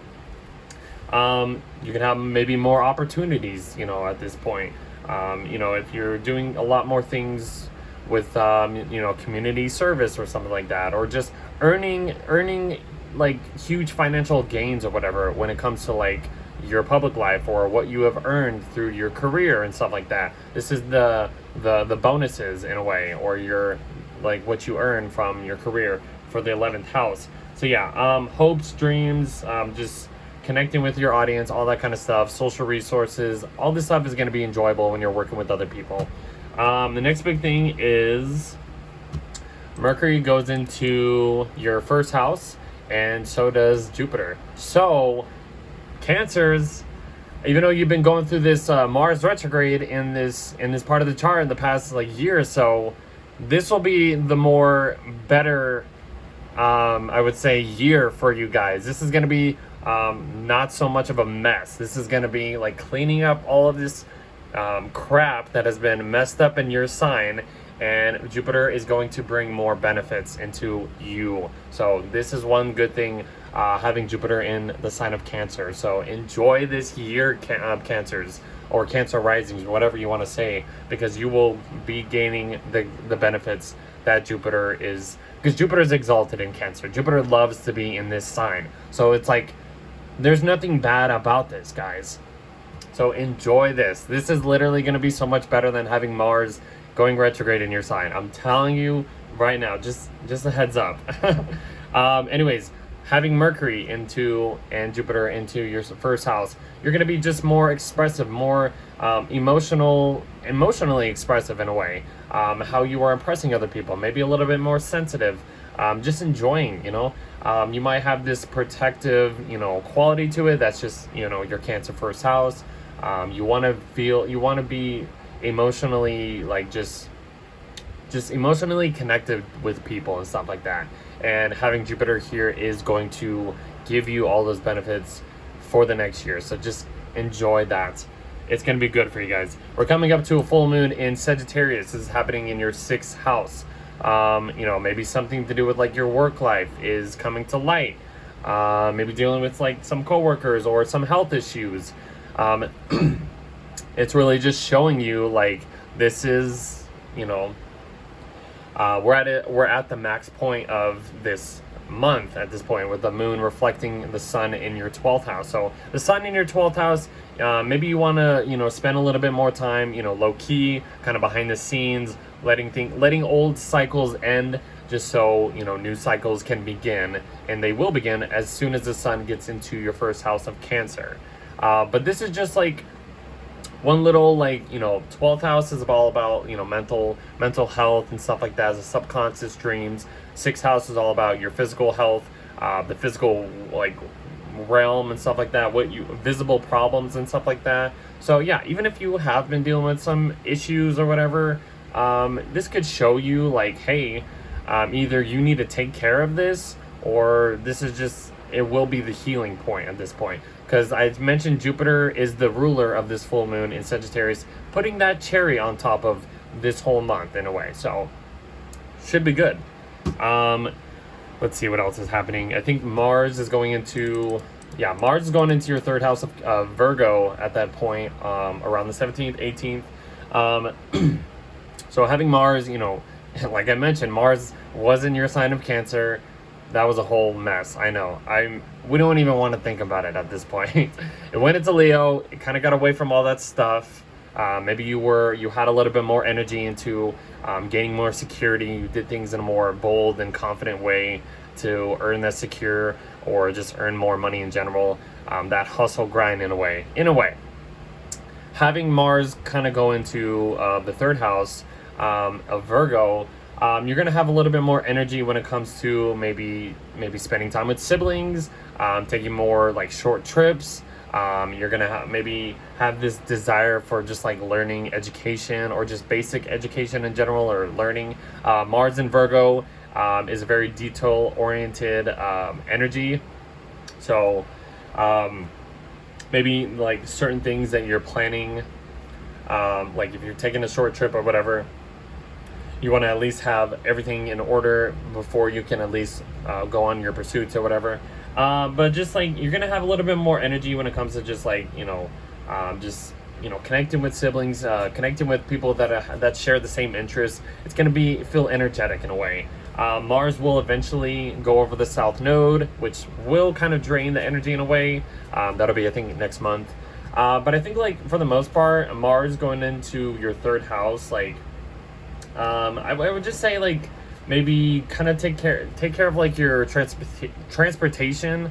Kind of make sure if you're if you need to operate on your car, You need these little detail tinkers or whatever. You need to adjust to certain things before you can actually operate your transportation. So just think about that. I don't know. It could happen. It's just something. Next big thing is what is happening.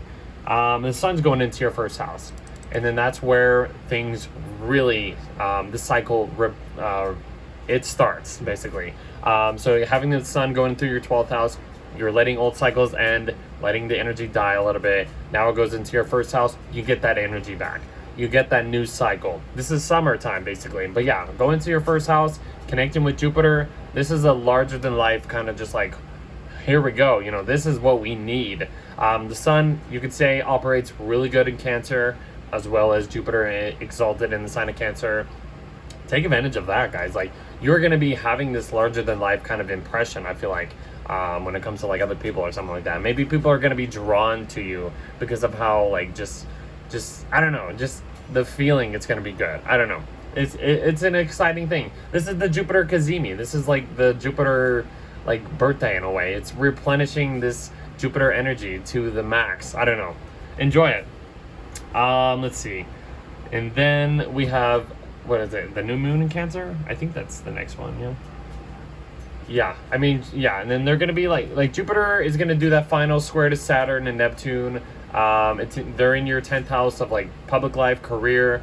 There might be some challenges with authority figures or restrictions in how you are trying to at least, you know, grow into or impress.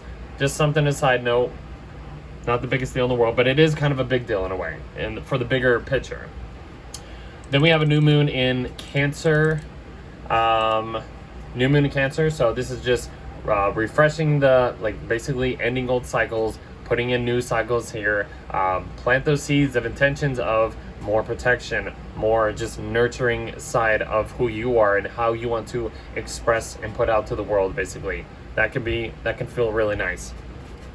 After that, Mercury goes into Leo, and I mentioned Mercury's going to be in Leo for like 2 months. We're going to be going through a Mercury retrograde, and for you Cancers, Mercury's going to be in your second house of like personal finances, security, values, possessions, so, or investments too. I'll even put that on top of that. So this Mercury retrograde is going to be changing plans in a way when it comes to, we'll get to that too next month, but just a little heads up, it's going to be changing plans in the way you want to earn any security that you want, or values or possessions. We'll get to that.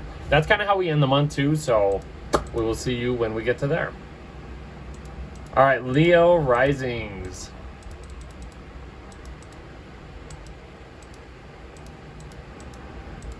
Okay, for Leo risings, here we are. So the first big thing happening is Venus is going into your 10th house of Taurus. Venus is in her home sign of Taurus. She likes to be in Taurus.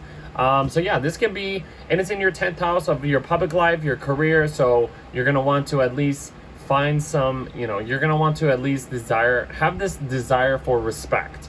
Having Venus enter her home sign of Taurus, you're going to want to maybe at least have this consistency of like building stability for the long term, or just for any, like, for this period of time for the most part. You're going to want to have this secure, consistency in a way. And it'll bring enjoyment. It'll bring more ease. It is squaring your first house of Leo, so there might be a little bit of adjustments you might have to tinker up with in order to, I guess, get the most out of this, because it's both fixed signs, not really moving too much, too fast, or changing. But for the most part, it's Venus. It's in her home sign. She's just gonna want to, express her highest good in the most public space of your chart. So enjoy that. I mean, I could see a little bit more enjoyment for them instead of just being more challenges and for you guys. Let's see, and then Mercury goes into Cancer, followed by Jupiter in your 12th house. So these planets are going into your 12th house, which is kind of the behind-the-scenes type of house. It's really focusing on like dreams, the subconscious, like fantasies, addictions, hidden blind spots and stuff like that. Spiritual guides and all that stuff. That's going to be what you're going to be focusing on. Having Jupiter here is going to be here for a whole year. So, I mean, if you do like record your dreams or record any subconscious like just feelings or messages from spirits or whatever, like a spiritual guide, you're going to find or gain the most benefits out of this Jupiter in Cancer transit. Jupiter is exalted in this sign, so it will bring a lot more benefits when it comes to like this spiritual side to you. Maybe your beliefs or your higher consciousness will be expanded in a way, and it'll feel more protected in a way. Like you'll want to feel that protection or whatever it is, like when it comes to just like, especially when it comes to like mental health too. That's a 12th house quality. Maybe this is gonna heal some type of mental illness or something if you have any of that. I don't know, it's a possibility. But yeah, having Mercury here, you're going to be focusing on that stuff. Your mind's going to be focusing on this spiritual stuff, healing your mental side and all that stuff. So it's going to be exciting. We have a full moon happening in Sagittarius, which is basically the ruler is in Cancer at this point. It's putting the cherry on top of this whole month because it's entering a sign where it loves to be. The full moon in Sagittarius, it's very expansive, fiery, very just like out there, abundance and, crap or whatever. It's in a fire sign. I mean, these planets are operating in good, operations to your Leo house, basically, to who you are in your chart. Yeah, so there's this balance between, the sun's in Gemini is focusing on this, your audience, working with people, groups of people in general and stuff like that. And then the moon over here in your 5th house is reflecting like your passions. You're reflecting these inspirational, like just stuff that you love. It's in the fun house and stuff like that. Pleasures, children, creative side, self-expressions, all that kind of stuff. And you're gonna find some like balance or whatever. Maybe I don't think this would be tension at all. Even if it is, like it should be very like just out there. You're gonna want to have that freedom kind of expressions when it comes to like connecting with your audience or just people in general. That's what I would say. Jupiter will eventually square Saturn and Neptune. I've talked about this for the other signs. They're in your 9th house this is like the Sagittarius house anyways, of expansion, religion, foreign stuff, cultures and stuff like that. There's restrictions here, having Saturn here. There needs to be more discipline and stuff like that. And then operating, squaring Jupiter over here, there's some type of final growth happening here. I don't know. It's some little something I wanted to talk about. What's the next thing? Mars is going into Virgo. Okay, so Mars is leaving your sign, your 1st house of Leo. It's going into your 2nd house of Virgo. And what I would say here is, yeah, Mars is all about, in Virgo, is very detail oriented in the way it does its job, wants to, go after anything. It's in your 2nd house. This is going to be, you're going to have this desire to earn more. Maybe you're going to put a little bit more hustle grind into your earnings or whatever to increase your savings, increase any possessions you want, any values. You might want to invest more and stuff like that. That could be exciting. It's going to be going over the South Node eventually. So even if this might feel a little draining for the most part, having the South Node in your 2nd house, but yeah, I mean, we'll get past this, but for the most part, you're going to be energized into wanting to just earn more security for the most part and just possessions and earn more finances, build your savings up. Or you could be cutting out certain things, I don't know, maybe, something that you don't need anymore. And then the sun goes into Cancer. It's in your 12th house. This is about, ending old cycles for the most part for this last month, before everything gets into your sign for next month. The sun is, I'm basically just going to be repeating myself. It's going to be focusing on like the spiritual side, kind of keeping things low key, kind of hidden, quiet, in the backdrop. This could be something to do with your mental health, maybe healing this type of your side or whatever. That's kind of like for the most part what's gonna be happening for you. Okay. Then we have a new moon in Cancer. Is that right? Yeah, that's right. Okay, so the new moon in Cancer is just refreshing this energy, giving you intentions to planting these seeds or whatever of intentions when it comes to protection, healing your mental side, any spiritual stuff.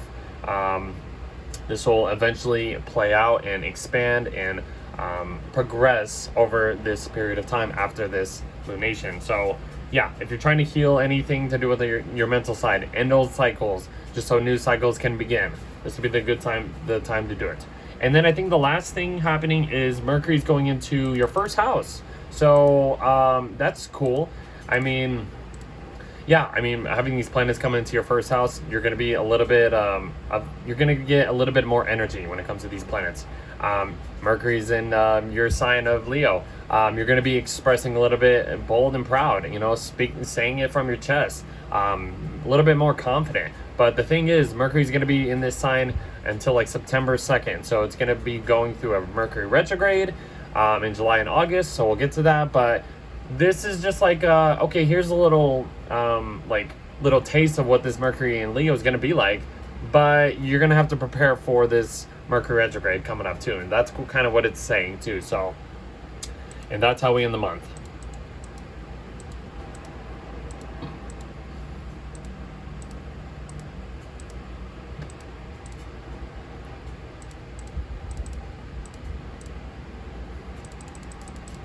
All right, for Virgos. Okay, Virgo risings. All right, so the first big thing happening is Venus is coming into Taurus, which is entering your ninth house of Taurus. So Venus likes to be in Taurus. This is her home sign. It's another Earth sign, so it's going to be trining your Virgo first house right here, which is going to feel nice, very grounded, very practical, very ease, very just soothing and grounded and stuff like that. Venus going into the ninth house. Venus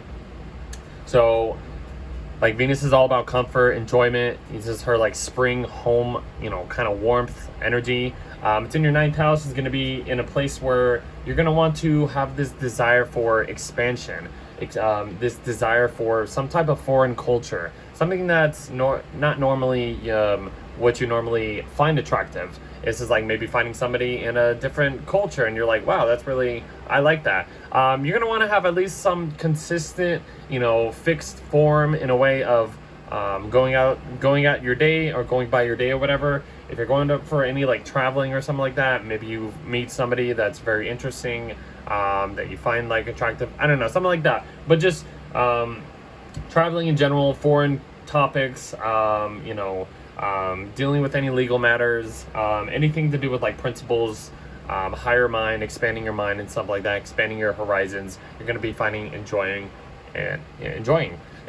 at that point. Let's see.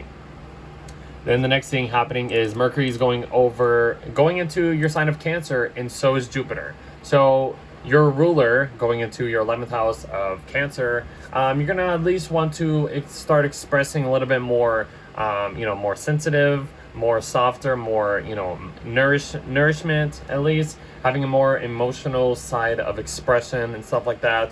You're going to be focused on, groups of people, maybe focus on friends, your earnings from your career. Having Jupiter come into this sign, you're going to be, granted all of these benefits when it comes to working with people, groups of people. This is going to bring some huge financial gains, I would say, in some type of way from, your career, your public life. Having Jupiter going through your 10th house this past year has brought a little bit of benefits through your career life, your public life in general. But this is going to be the earnings, the inheritance of what you have been benefit with in your career. So that's exciting. Enjoy that for this whole year. Working with friends, more opportunities when it comes to community stuff like that. That's going to be granted to you. Then we're coming up to a full moon in Sagittarius. This is the full moon in Sagittarius, the peak point of the month. The ruler is Jupiter over here. I've been saying this is kind of putting the little cherry on top when it comes to this whole energy of Jupiter going into Cancer. Full moon in Sagittarius, it's in your 4th house, is bringing putting the spotlight and reflections in your home life. The sun's in your 10th house over here in your career, public life, focusing on that stuff. But then how do you balance out your home life when it comes to your work and this home work life and stuff like that? That's what this is saying, at least. So I don't know, maybe some drama or something could possibly come up. It's squaring your first house of Virgo possibility. Yeah, so that's kind of what I would say about that. And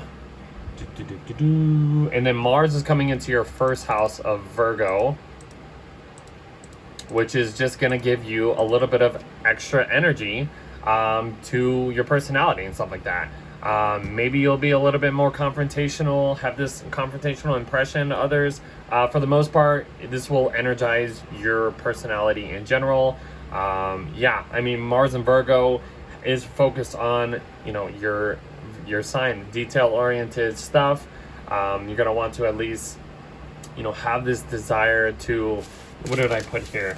To like be more, have this analytical thinking of doing things, how you're impressing and like other people. You're going to want to do things in a more methodical and efficient way in how you go about your day, and people are going to see that in that way through your personality and stuff like that. So that could be interesting. I know the South Node is in your first house right now. It's probably felt a little draining a little bit, so it's all good. This is just replenishing your personality in the long term for the long story of these nodes. So don't, I mean, Mars will eventually go over the South Node eventually, and then next month, I think. So it'll just, you know, just feel a little draining in a way for the most part. It's all good. This will pass. And then, I mean, yeah, Jupiter will be squaring Saturn and Neptune for like the final time. So something to do with like other people's money, other people's resources might have some like restrictions or whatever. Maybe a little bit of, you need to be more disciplined in this area. And in order, you know, because Jupiter in Cancer is like trying to operate as best as possible in its favorite house. I forgot to say, Jupiter finds its joy in the 11th house. That's like an extra layer of this greatness. But it's coming to this last challenge over here. So these are money houses. I would say public kind of houses as well. Public money houses. So something in the background. Okay. Then the sun enters Cancer. And then we eventually have a new moon in Cancer as well. So this, you know, the spotlight's going to be focusing on this 11th house for you Virgos, groups of people working with like your community in general, trying to earn like this huge financial gains or just any financial gains when it comes to using social resources, your work in general and stuff like that. More opportunities. You're going to be planting these intentions because the moon is here, trying to reset these intentions in order to gain that protection, nourishment, and stuff like that. So that's really exciting. And then the next thing is Mercury is going into your 12th house of Leo.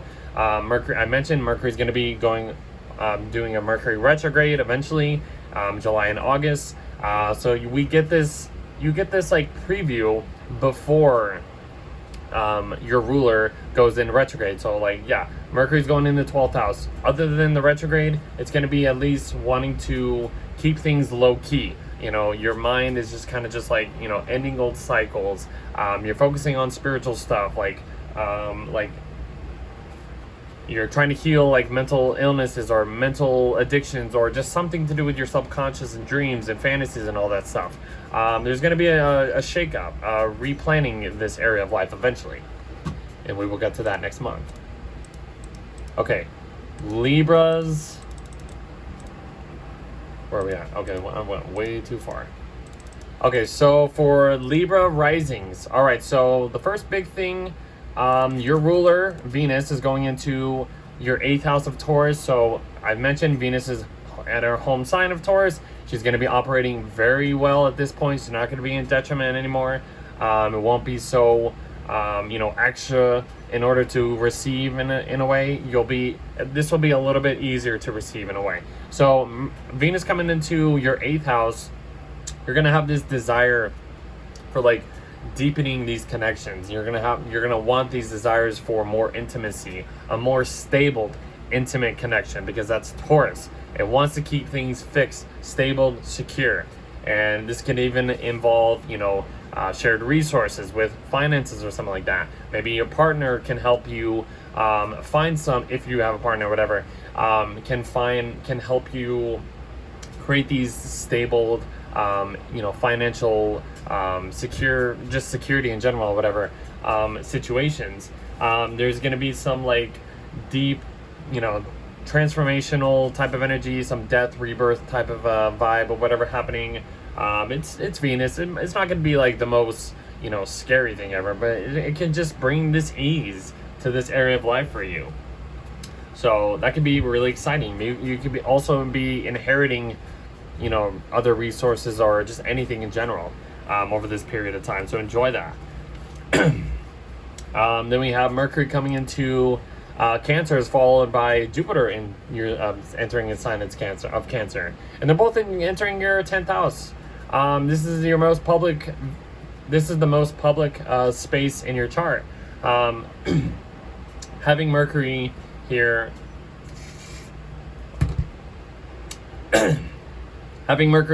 you know, you're going to be focusing on more nourishments, more sensitivity in the way you are expressing stuff. This is in your public life, so maybe people will see you or like communicate with you more like sensitive and just kind of emotional, like you're finding emotional connections in the public life in a way.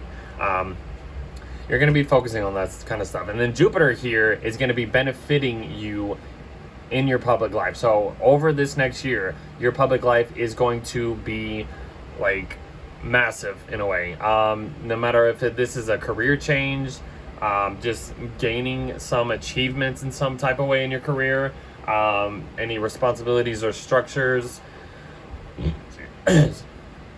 will be, you know, benefited in this broader way. And it's Jupiter is exalted in Cancer, so this is a larger than life. This is a really exciting transit on top of everything. So this is going to be an exciting year for you guys, for all of us, for the most part. But yeah, Jupiter will be making a square to Saturn and Neptune. I've been mentioning this for every sign. This is just, you know, Saturn and Neptune are in your 7th house of like other people, relationships. So maybe there's like new restrictions, new challenges, obstacles when it comes to like relationships or whatever.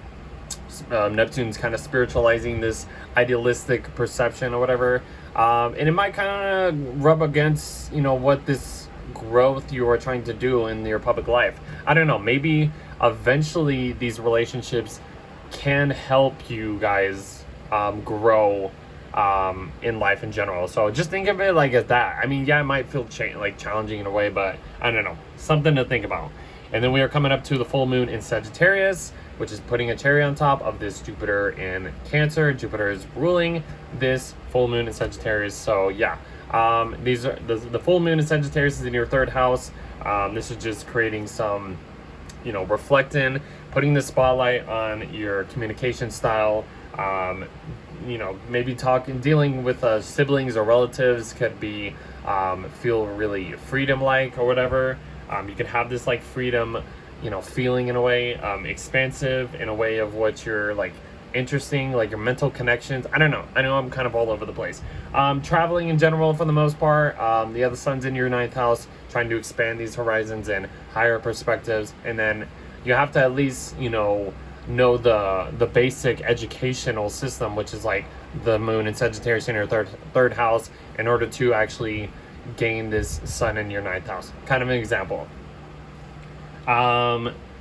Then Mars goes into your 12th house of Virgo, kind of bringing things low key, energize, like kind of putting the, you know, Mars and Virgo is entering their behind the scenes kind of house. This is about like the subconscious side, dreams, the hidden parts of ourselves, things that we don't normally show to people.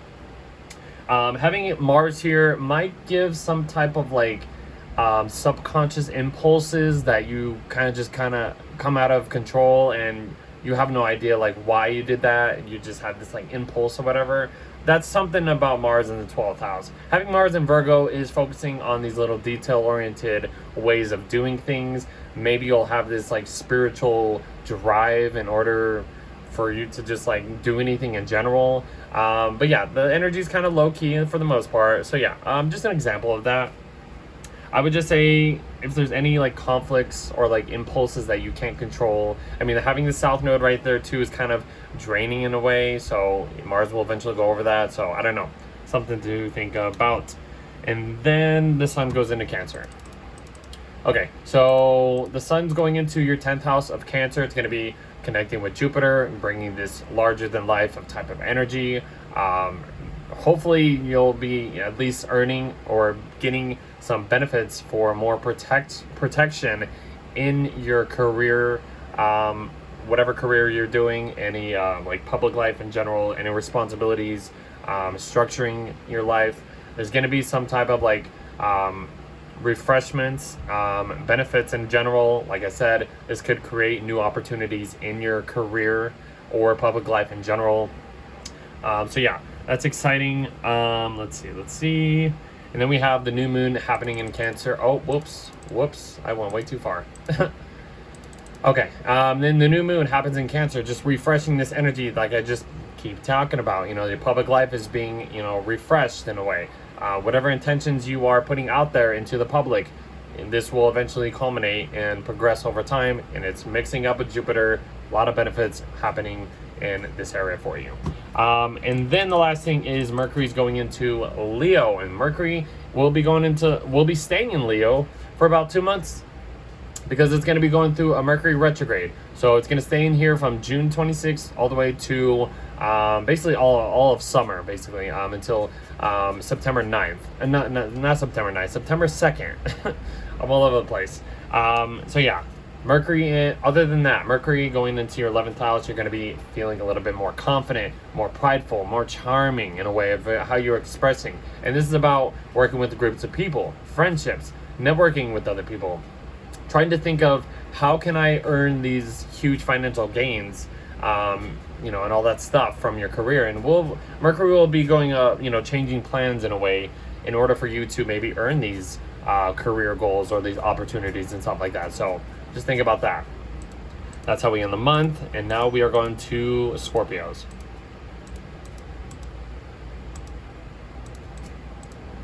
All right, for Scorpios. All right, so Scorpio risings. The first big thing happening is Venus is going into your 7th house of Taurus.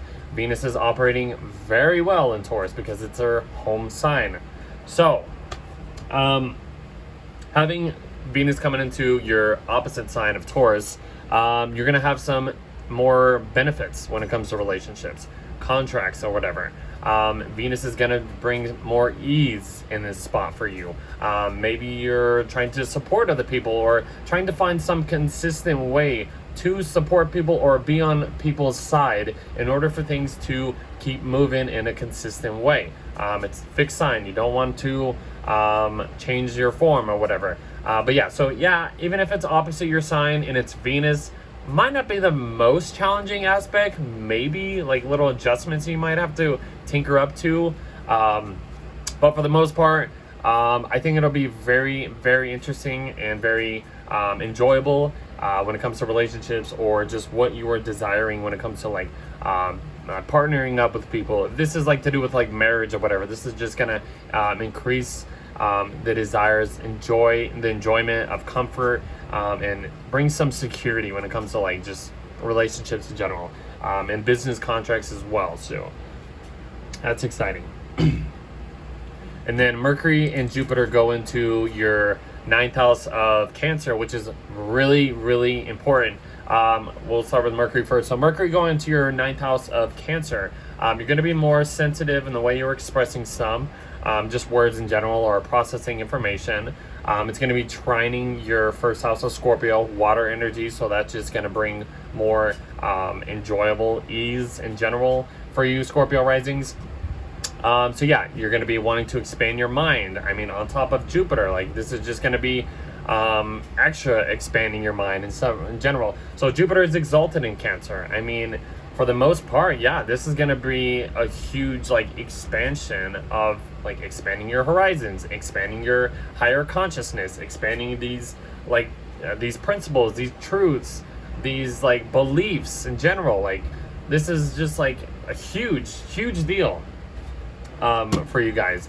Yeah, so if you are planning on traveling and stuff like that, or for the next year or something or whatever, or learning, taking on some educational program or whatever, this is going to be like a really good time to do this, and you will eventually be benefited over time, and you'll see the results of that too, because it's Jupiter in Cancer. Yes, you know, It's going to be exciting, guys.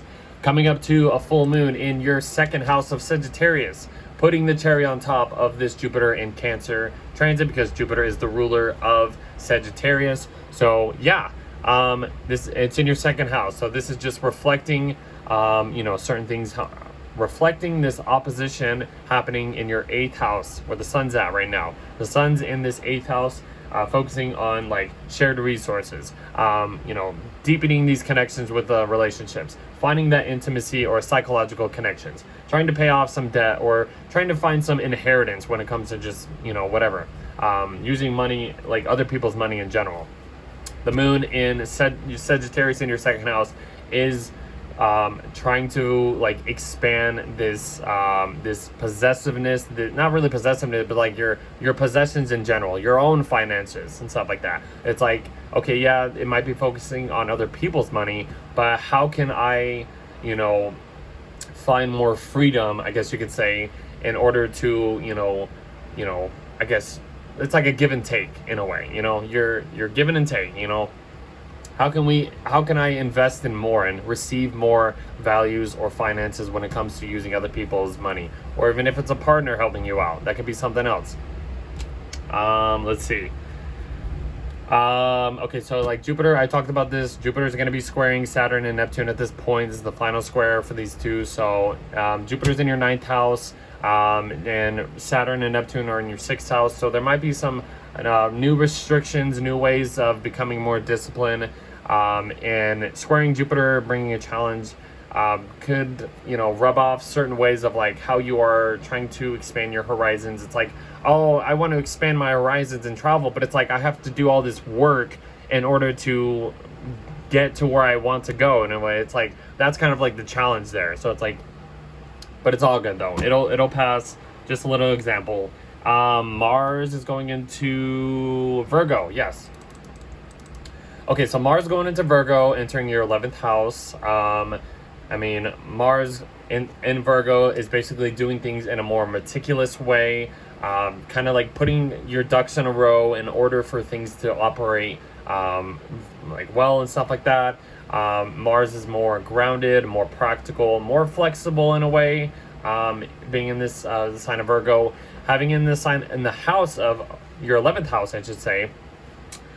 This is just going to give you more energy to work with other people, groups of people, or just kind of focus on your lifelong goals and stuff like that. And how can we, tinker or, work towards little things, work towards short-term goals in order to receive the most out of it. That's something to even think about. Hopes, dreams, friends, colleagues, all that kind of stuff. That'll just help you be more energized in a way. The South Node is right here in your 11th house as well. Mars will go over that. It might feel a little draining too. This is just replenishing this area for you. So even if things kind of feel a little draining, working with groups of people, you'll eventually see the outcome when it leaves your 11th house. So that'll be next year though, but little examples there. Okay, then the sun goes into Cancer. You eventually have a new moon happening in Cancer. We're at the end of the month. Basically replenishing this lunar cycle, refreshing the energies and stuff like that. So yeah, that could be really exciting. The sun focusing on this 9th house area for you is just, like I said, just expanding your horizons. It's on Jupiter too. It's just benefiting this more higher consciousness vibe to what this lunar cycle will offer, which is cool. And then Mercury goes into Leo, and I've mentioned Mercury's going to be in Leo for like 2 months at this point. So from like the end of June all the way to the beginning of September, Mercury's going to be in Leo, and that's because Mercury's going to be going through a Mercury retrograde. So change of plans, reevaluating a bunch of stuff. We'll get to that in the next couple months throughout the summer. But yeah, Mercury coming into your 10th house in Leo might create some type of challenge in a way because it's squaring your first house of Scorpio. So just kind of watch out for that. Things to do with your public life. You're going to be like kind of processing this like bold, confident way of expressing things. But like I said, there's going to be a retrograde. So just kind of prepare for changes happening in your career or public life. All right, for Sagittarius. Oh my gosh, I'm like screwing this up. Okay, for Sagittarius, I'm a Sag with you. I mentioned earlier. So yeah, I'm with you guys. Here we go. So the first big thing happening for us is Venus is going into our 6th house of Taurus. So Venus is operating very well at this point. She's in her home sign of Taurus. She loves to be in Taurus. Having Venus come into our 6th house, this is going to bring a little bit more ease. We're going to want to have this desire for some consistent way in order for our ways of operating our work or just servicing in general to be more secure and stable for the most part. We're going to probably want to have a little bit more enjoyment when it comes to working with our coworkers. That can be a little exciting. If there's any physical health issues, we could be at least bringing a little bit more ease and to any maybe annoying situations or whatever. But yeah, health in general, pets, routines, coworkers, leases, fitness training. Like if you're working out, this could at least be a really good time to, gain that consistent stability and building up that, that good energy for the most part. Helping us to operate good. Like if we're eating certain things, our body will operate better into serving ourselves and other people and how we work in general. The next big thing is Mercury is going into our 8th house, followed by our ruler. We will get to that in just a sec. So Mercury coming into the 8th house is just wanting to deepening these connections with these relationships, these contracts. We're going to be maybe expressing a little bit more sensitiveness, more emotional side. Maybe we're going to want to have this emotional connection when it comes to our partners, or just how we want to receive any shared interests. I guess you could say shared interests, shared resources. How do we how can we inherit these things and whatever? I don't know, but just focusing on deep psychological connections, some type of death rebirth situation happening here.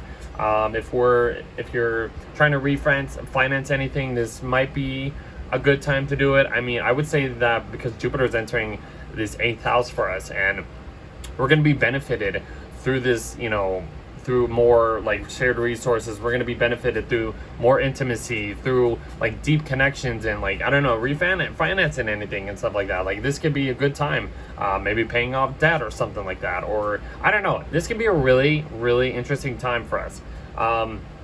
We have the full moon happening in our Sagittarius, which is our 1st house basically, and this is putting the cherry on top of this Jupiter in Cancer, because Jupiter is exalted. This is our ruler.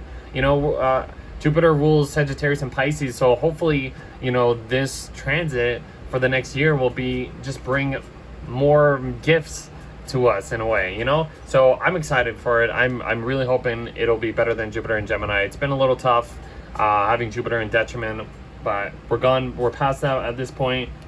So yeah, more benefits when it comes to just shared resources, loans, death, rebirth, inheritance, being contributing to things, being an asset, mystery stuff, the occult, maybe some type of sex or whatever. These are just 8th house things that we will be benefit through over this next year. And then Mars enters, Mars enters the sign of Virgo, which is in our 10th house. So we're going to have this be more energized when it comes to our career life, or wanting to achieve more in our career. The South Node is there too, so it might feel a little draining, but it's trying to at least replenish this energy of our public life and stuff like that. So that'll be eventually, next month or whatever. But for the most part, Mars in Virgo has this meticulous, methodical way of approaching any goals and stuff like that. I have this, so I really understand this. It's just focusing on little details in order to get our ducks in the row for any short-term goals or achievements we want to have this desire energy to go after. Should be interesting. Jupiter will be, you know, squaring Saturn and, you know, Neptune at this point. This is the last square. I've been talking about it for every sign. Saturn and Neptune are in our 5th house, so even having Saturn here, there's some type of restrictions, limitations. We need to be a little bit more disciplined when it comes to like our self-expressions, anything to do with like fun, our bucket list, inspirations, and like romance in general and stuff like that. And then squaring Jupiter over here in Cancer in the 8th house, you know, this is trying to bring more intimacy into these area of life. So I don't know, we can be challenged with this kind of stuff. It's in the background, it's more bigger picture stuff. So yeah, I just wanted to mention that. And then the sun enters our 8th house, putting this focus on, you know, like I keep saying, death, rebirth, just transformation in general, all the kind of stuff, intimacy, psychological stuff, paying out debts, all that kind of stuff. So, and then we have a new moon here to refresh all of this beneficial stuff. Jupiter's in the mix of it. So this could be really, really exciting, for the most part, hopefully. So yeah, even though it's going to be in Cancer, it's going to be in a water sign, it might drown our fire. I just feel like, hopefully, I'm having the hope that Jupiter offers that our ruler will give us more benefits, even if it's in a water sign. It's exalted, so let's cross our fingers and just pray for good things to come for us.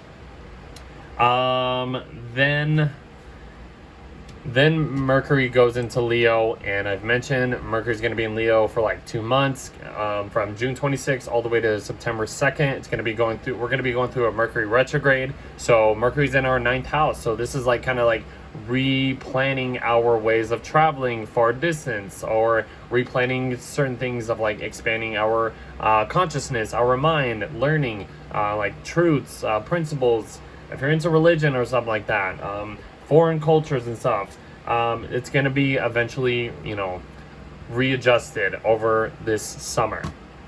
And I think that's it for us, so we'll see you in the next video.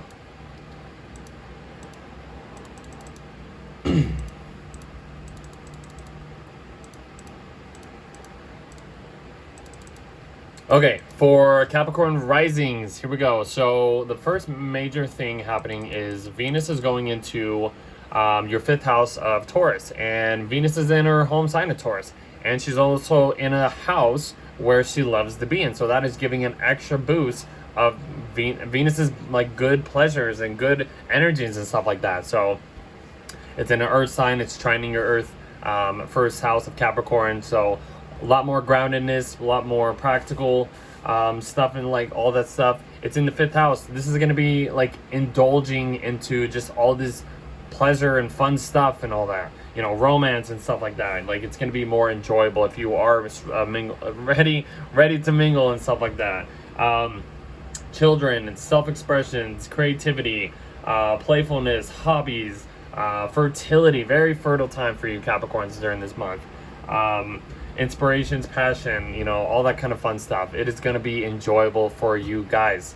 Let's see, the next thing happening is Mercury is going into Cancer, which is your 7th house, followed by Jupiter entering your sign of Cancer, 7th house. So, I mean, on top of this, I mean, Jupiter is going to be benefiting, bringing benefits to your relationships, to your business contracts, and all this kind of stuff. Having Mercury here, the planet of the mind, how we communicate, process information, it's going to be entering your 7th house of relationships.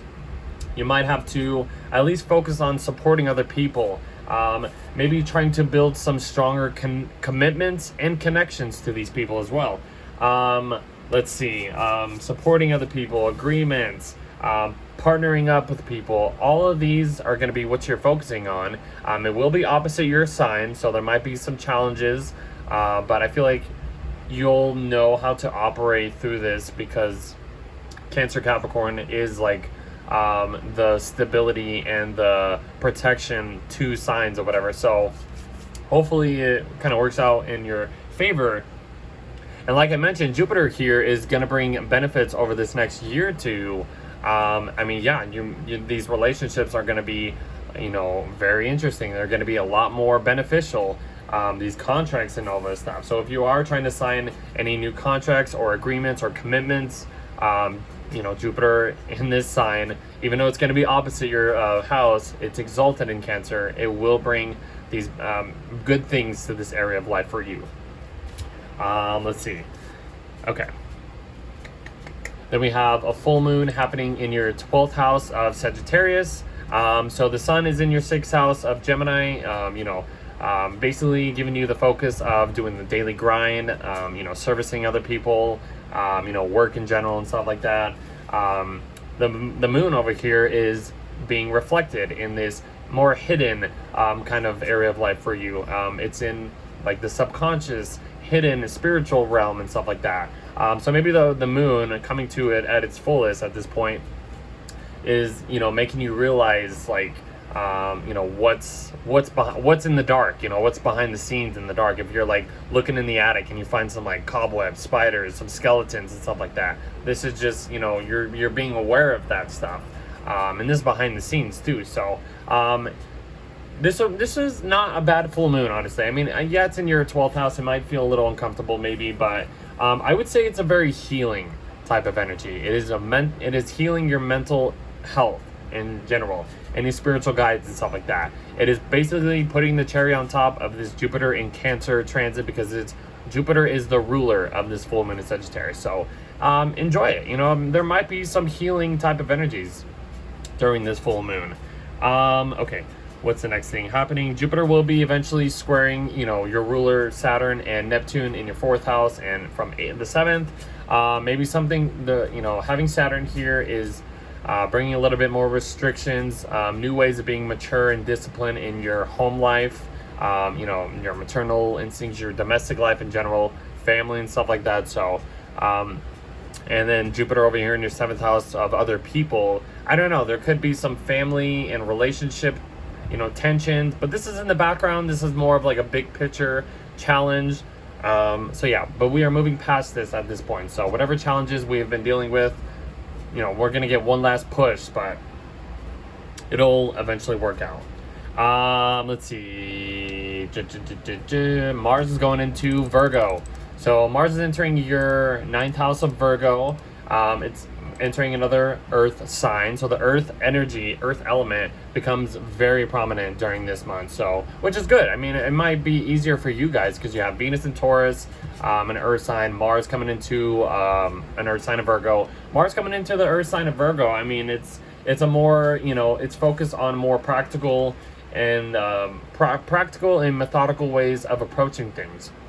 It's in your 9th house, so this is kind of like an expansion of your horizons. This is going to give you that energized, feeling to maybe go travel more, or just to learn some educational pursuits or whatever in order to raise your higher consciousness.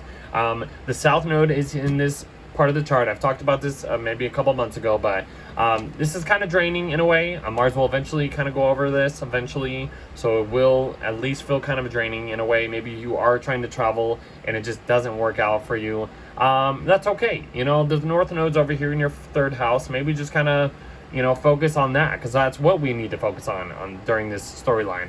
Anyways, I know I'm like kind of all over the place. Let's see. Yeah, so yeah, Mars in the 9th house. You're gonna want to at least expand some type of horizons. Foreign cultures and stuff like that might be very just interesting in general. Okay. Then the sun enters your 7th house of Cancer, just basically putting this influence on, other people, supporting other people, commitments, contracts, all that kind of stuff. Jupiter's in the mix of this new moon, bringing that beneficial intentions through this lunation, which could be very interesting and very beneficial, along the way. And then we get to Mercury coming into Leo. So I've mentioned Mercury's going to be in Leo for a couple months, for most of the summer. It's going to be going through a Mercury retrograde. Mercury entering your 8th house of Leo. I mean, yeah, you're going to be wanting to express more bold and confident and prideful in a way, saying it from your chest. You're going to be focusing on deepening these connections, and there's going to be some reevaluations and replanning when it comes to maybe taking care of these debts you owe, or using shared resources, or your partner could help you with some financial stuff that really benefits you in the long run, or just adjustments and stuff like that. So yeah, that's kind of just how we end the month. We'll talk more about it when Mercury goes retrograde next month.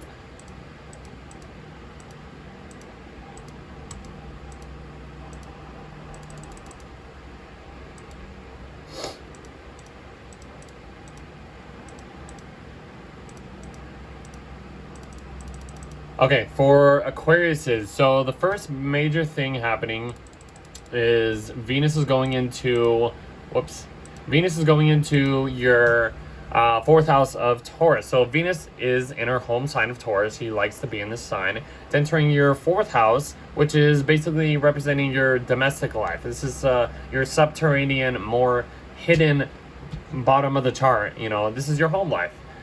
So this is going to bring some ease, at least for the most part. Even if it squares any Aquarius placements that you have, might just be little tinkers, little adjustments that you need to, you know, maybe change in a way that will challenge you from like anything to do with your home life. One thing I like to say about Venus entering your fourth house is this would be a time to renovate your home, you know, and it's in Taurus, so it's like this is going to bring more like comfort and, you know, enjoyment and like just stability in your home life. So that's going to be the best part of this transit. So yeah, renovate, decorate your home, like bring more comfort and Taurus themes like nature stuff in your around your home, or just in your surroundings, you know. So yeah, that's exciting. Mercury is going into Cancer with Jupiter. So Mercury and Cancer, I mean, you're focusing on, they're both entering your sixth house of Cancer. So you're focusing on like daily services, daily work routines and stuff like that. Going to be a little bit more sensitive or more emotional connected to your words and how you are expressing other people, or how you are taking care of, like how you are servicing other people. Jupiter entering your sign of your sixth house of Cancer. This is going to benefit your health, your physical health in general, your routines, these services in general. All of this stuff is going to be benefited over the next year, which is going to be exciting for you guys. Let's see. Yeah, so the sixth house, you know, it's about your wellness. It could represent coworkers. It can represent routines, leases. If you want to sign any leases, you might gain some really good benefits during this year. Like I said, it's about, you know, your hygiene, your physical health, fitness training in a way. This could, you know, increase some like muscle if you're trying to work out or whatever.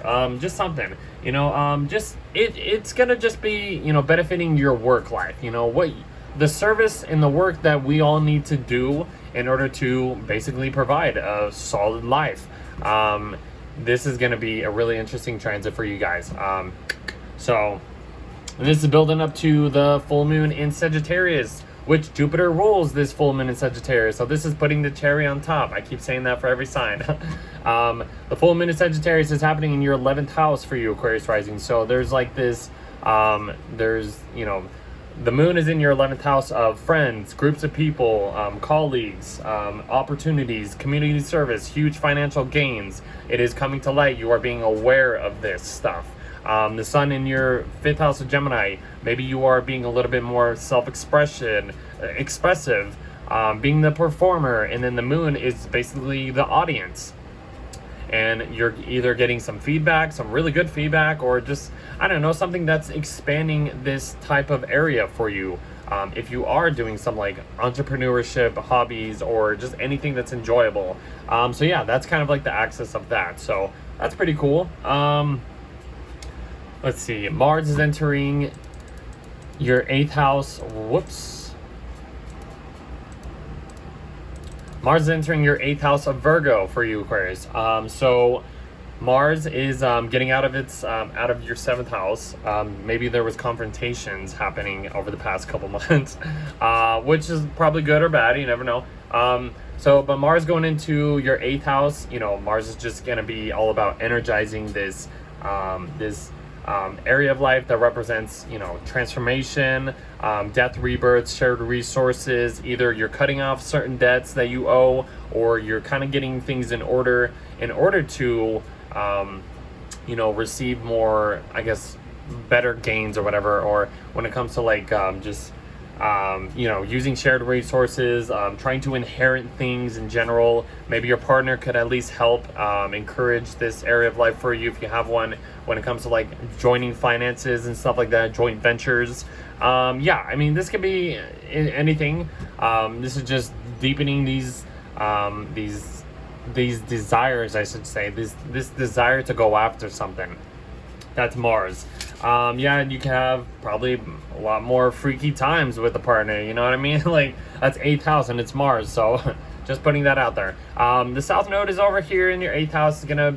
Mars is gonna go over the South Node eventually, so that might feel somewhat draining, but in the long term story, it's kind of just replenishing this area for you guys, even if your energy feels a little lower as Mars gets closer to the South Node.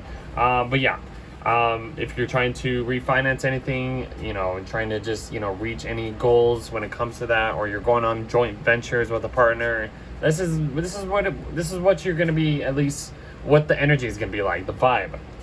So yeah, Mars in Virgo has a more focused and practical approach, and anything it does, very meticulous, I should say, or meticular, whatever. Methodical. It's very grounded, adaptable sign. So that's something I could say about that. Let's see. So Jupiter is kind of coming into this square with Saturn over here. This is the last square we've been dealing with for the past year. Saturn just entered your 3rd house of Aries, so there might be some restrictions, some limitations, some new ways that we need to discipline ourselves, be mature when it comes to our communication style. Just like maybe learning basic education or any skills, dealing with siblings, writing projects, relatives, any social media content. And then basically, like, that's kind of like that. But then squaring Jupiter of like the actual work you need to do might come up, like, might be challenging. This is the obstacle, but this is the last one, so it'll pass eventually. The next big thing is happening is the sun is coming into your 6th house, basically falling up to that square anyways, but the sun entering your 6th house of Cancer is just putting this focus on, doing the daily grind, doing what is provided or what is needed in order for you to provide for yourself, if you're taking care of a family or whatever, all that kind of stuff. Making sure your health is in good shape for the most part. And then we basically have, the new moon? Yeah, the new moon happening in your 6th house, basically refreshing this energy, giving you more protective intentions in order to basically work better and operate your services in a better way. And then and then Mercury goes into your 7th house of Leo. So I've mentioned Mercury's going to be in Leo for most of summer. It's not going to leave Leo until September 2nd. This is it's because Mercury's going to be going over a Mercury retrograde over the summer. But for the most part, before we get there, Mercury entering your 7th house, you're going to be focusing on other people, these like business contracts, communicating and processing information and stuff like that, by supporting other people, like I said, commitments, trying to, maybe, you want to partner up with other people, and all that stuff. And it's focusing on other people. I mean, it will go opposite Pluto in your 1st house, so like, even if not looking at that opposition to Pluto, it's in your opposite sign, so there might be some challenges when it comes to just relationships or contracts in general. Mercury will eventually replan these situations in order to do them better, in order for you to have the best or the most out of whatever is happening during this summer. So I don't know, a lot to talk about there. We'll get there next month, but that is just your month of June.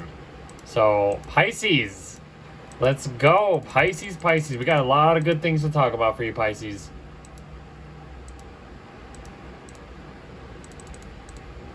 Okay, hold on. Pisces is always the last one because it's the most shorter. Okay.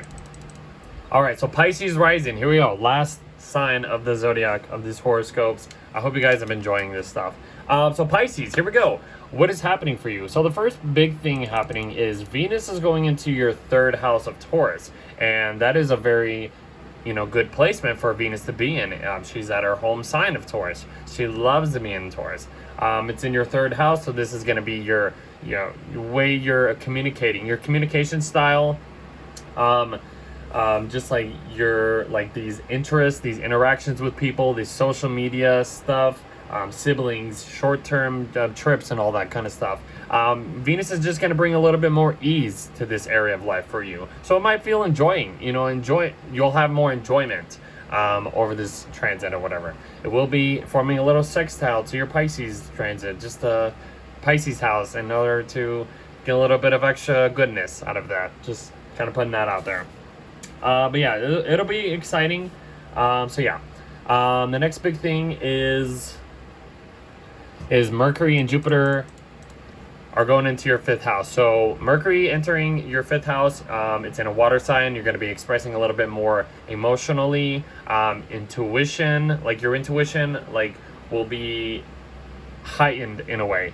But yeah, emotional connection, a little bit more sensitive, more softer tone in the way you are expressing anything. It's entering your fifth house of the fun house. This is the self-expression house anyways. If you are into, doing any dating or romance, or taking care of children, or just doing creative hobbies or entrepreneurships and all that stuff, this will be a good time to focus on that stuff.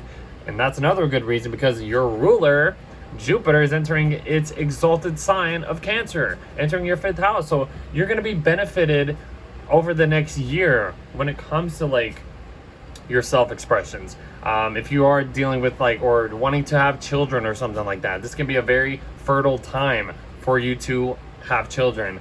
So go after that. Or just if you're just dating in general, or romance, you want to be romantic with somebody, this is going to bring a little bit more excitement. Inspirations, bucket list items, very fertile time, hobbies, creative resources, apprenticeship programs, and all that stuff. Just a lot of entertainment. You're gonna enjoy this transit, I swear. And it's trining, it's in a water sign. Just take it. Take as much in as you can. I'm excited too. Sagittarius and Pisces will eventually get their benefits happening this year.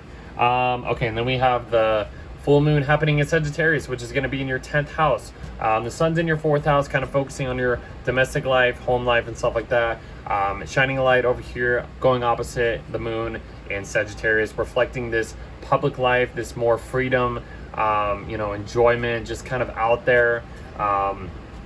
So maybe something to do with your work, home life, maybe you need to adjust to certain things. This full moon doesn't look that bad. I keep saying it's the cherry on top of, this Jupiter and Cancer, it's exalted sign. So this can be a very, very Jupiterian energy, very beneficial. I don't know, it can just go beyond what is normally, I don't know, exciting time, guys. I'm telling you. Hopefully it's not too bad, but yeah. Something to do with your public life, your career, any achievements. You're being aware of something in this area for you during the full moon in Sagittarius. Jupiter is going to be, squaring this, Saturn, Neptune. Last time, Saturn just entered your 2nd house of Aries. So new restrictions, new limitations, new ways of being disciplined and mature when it comes to your ownership, finances in general, savings, investments, all that kind of stuff. And then creating a challenging aspect square to Jupiter over here in your 5th house. Your 5th, you're wanting to be more creative in order to earn more, money. But then there's some challenges where it's we have to at least build, these long-term goals in order to receive the best out of this transit. And then Mars goes into your 7th house of Virgo. Let me adjust this real quick. So Mars going into your 7th house of Virgo. I mean, yeah, there might be some confrontations when it comes to relationships in general. There might be some opposite forces kind of, going against certain things that represent you or whatever, or you and other people. Mars and Virgo will have this very focused and practical and methodical way of doing things, trying to make sure everything's in order for, I guess, just any goals to do with relationships, partnering up with people, I don't know, marriage in general maybe. business contracts in general. So this is what you're going to be energized to do. You might have to support other people a little bit more in order for you to get the most out of this. A lot of balancing out you and other people and stuff like that. Mars will be going over the South Node eventually. That might feel a little draining for the most part, but whatever. This is just replenishing this relationship house for you guys at the moment. So after that, the Sun enters your 5th house just to, you know, focus on this 5th house, this fun house for you. Excuse me. Yeah, so just focusing on this chart, this part of the chart for you, playfulness, creative hobbies, your self-expressions, children, romance, all that stuff is going to be just, and it's going into a conjunction with Jupiter, just getting this larger than life kind of feeling anyways. And we also have a new moon happening in Cancer in your 5th house to reset these old cycles, you know, replenish and basically give you the chance to plant these seeds of having these more emotional protection qualities in order for you to enjoy things in general when it comes to like pleasures and just children and creative hobbies and stuff like that. Like it should be really nice. And then after that, Mercury is going into the sign of Leo, where it will be at for most of the summer. It's not going to leave the sign of Leo until September 2nd. Because we're going to be going through a Mercury retrograde in this area of chart for you. Mercury coming into the 6th house. It's in your work house. It's in your service house. It's in the health house. So yeah, you're going to be maybe expressing a little bit more bold, more proud, more with your chest, more confident. But it's going to be there's going to be a lot of more changes happening when it comes to like your health in general, or just how you serve other people, how you serve yourself, how you go about your work, you know, work routines and stuff like that. Maybe changing something up in the workspace. I don't know. It could be any of that. We'll get to that eventually by next month. But that is it, guys. Wow, we're done with June. This was an exciting month to talk about. I'm really excited about this month. A lot of good things happening. A lot of the summer is just like, this is where it's at for 2025. So I hope you guys liked it. Please like, share, subscribe, share your comments. Tell me what you're excited about. Tell me what you're not excited about. This Jupiter in Cancer transit, guys, I'm telling you, it's going to be nice. This is like one of the best things we get for this year of 2025. So yeah, this was really exciting to talk about. I can't wait to, you know, publish this, you know, join my Patreon to get this a little early before I make it public on other platforms and stuff like that. Follow me on Spotify, follow me on YouTube, follow me on Instagram. Yeah, I mean, that's about it. There's come check out the merch. New Gemini merch is coming out really soon. Well, it's actually out now, but Saturn Aries merch is going to be coming out. Jupiter and Cancer merch is coming out on the website. And then eventually I'll have new Cancer merch like this month. So a lot of stuff happening this summer. I'm really excited to share it. I can't wait to, you know, put this out there. But yeah, if you want any more information, look at the description box below. I think that's all I got for you guys. So yeah.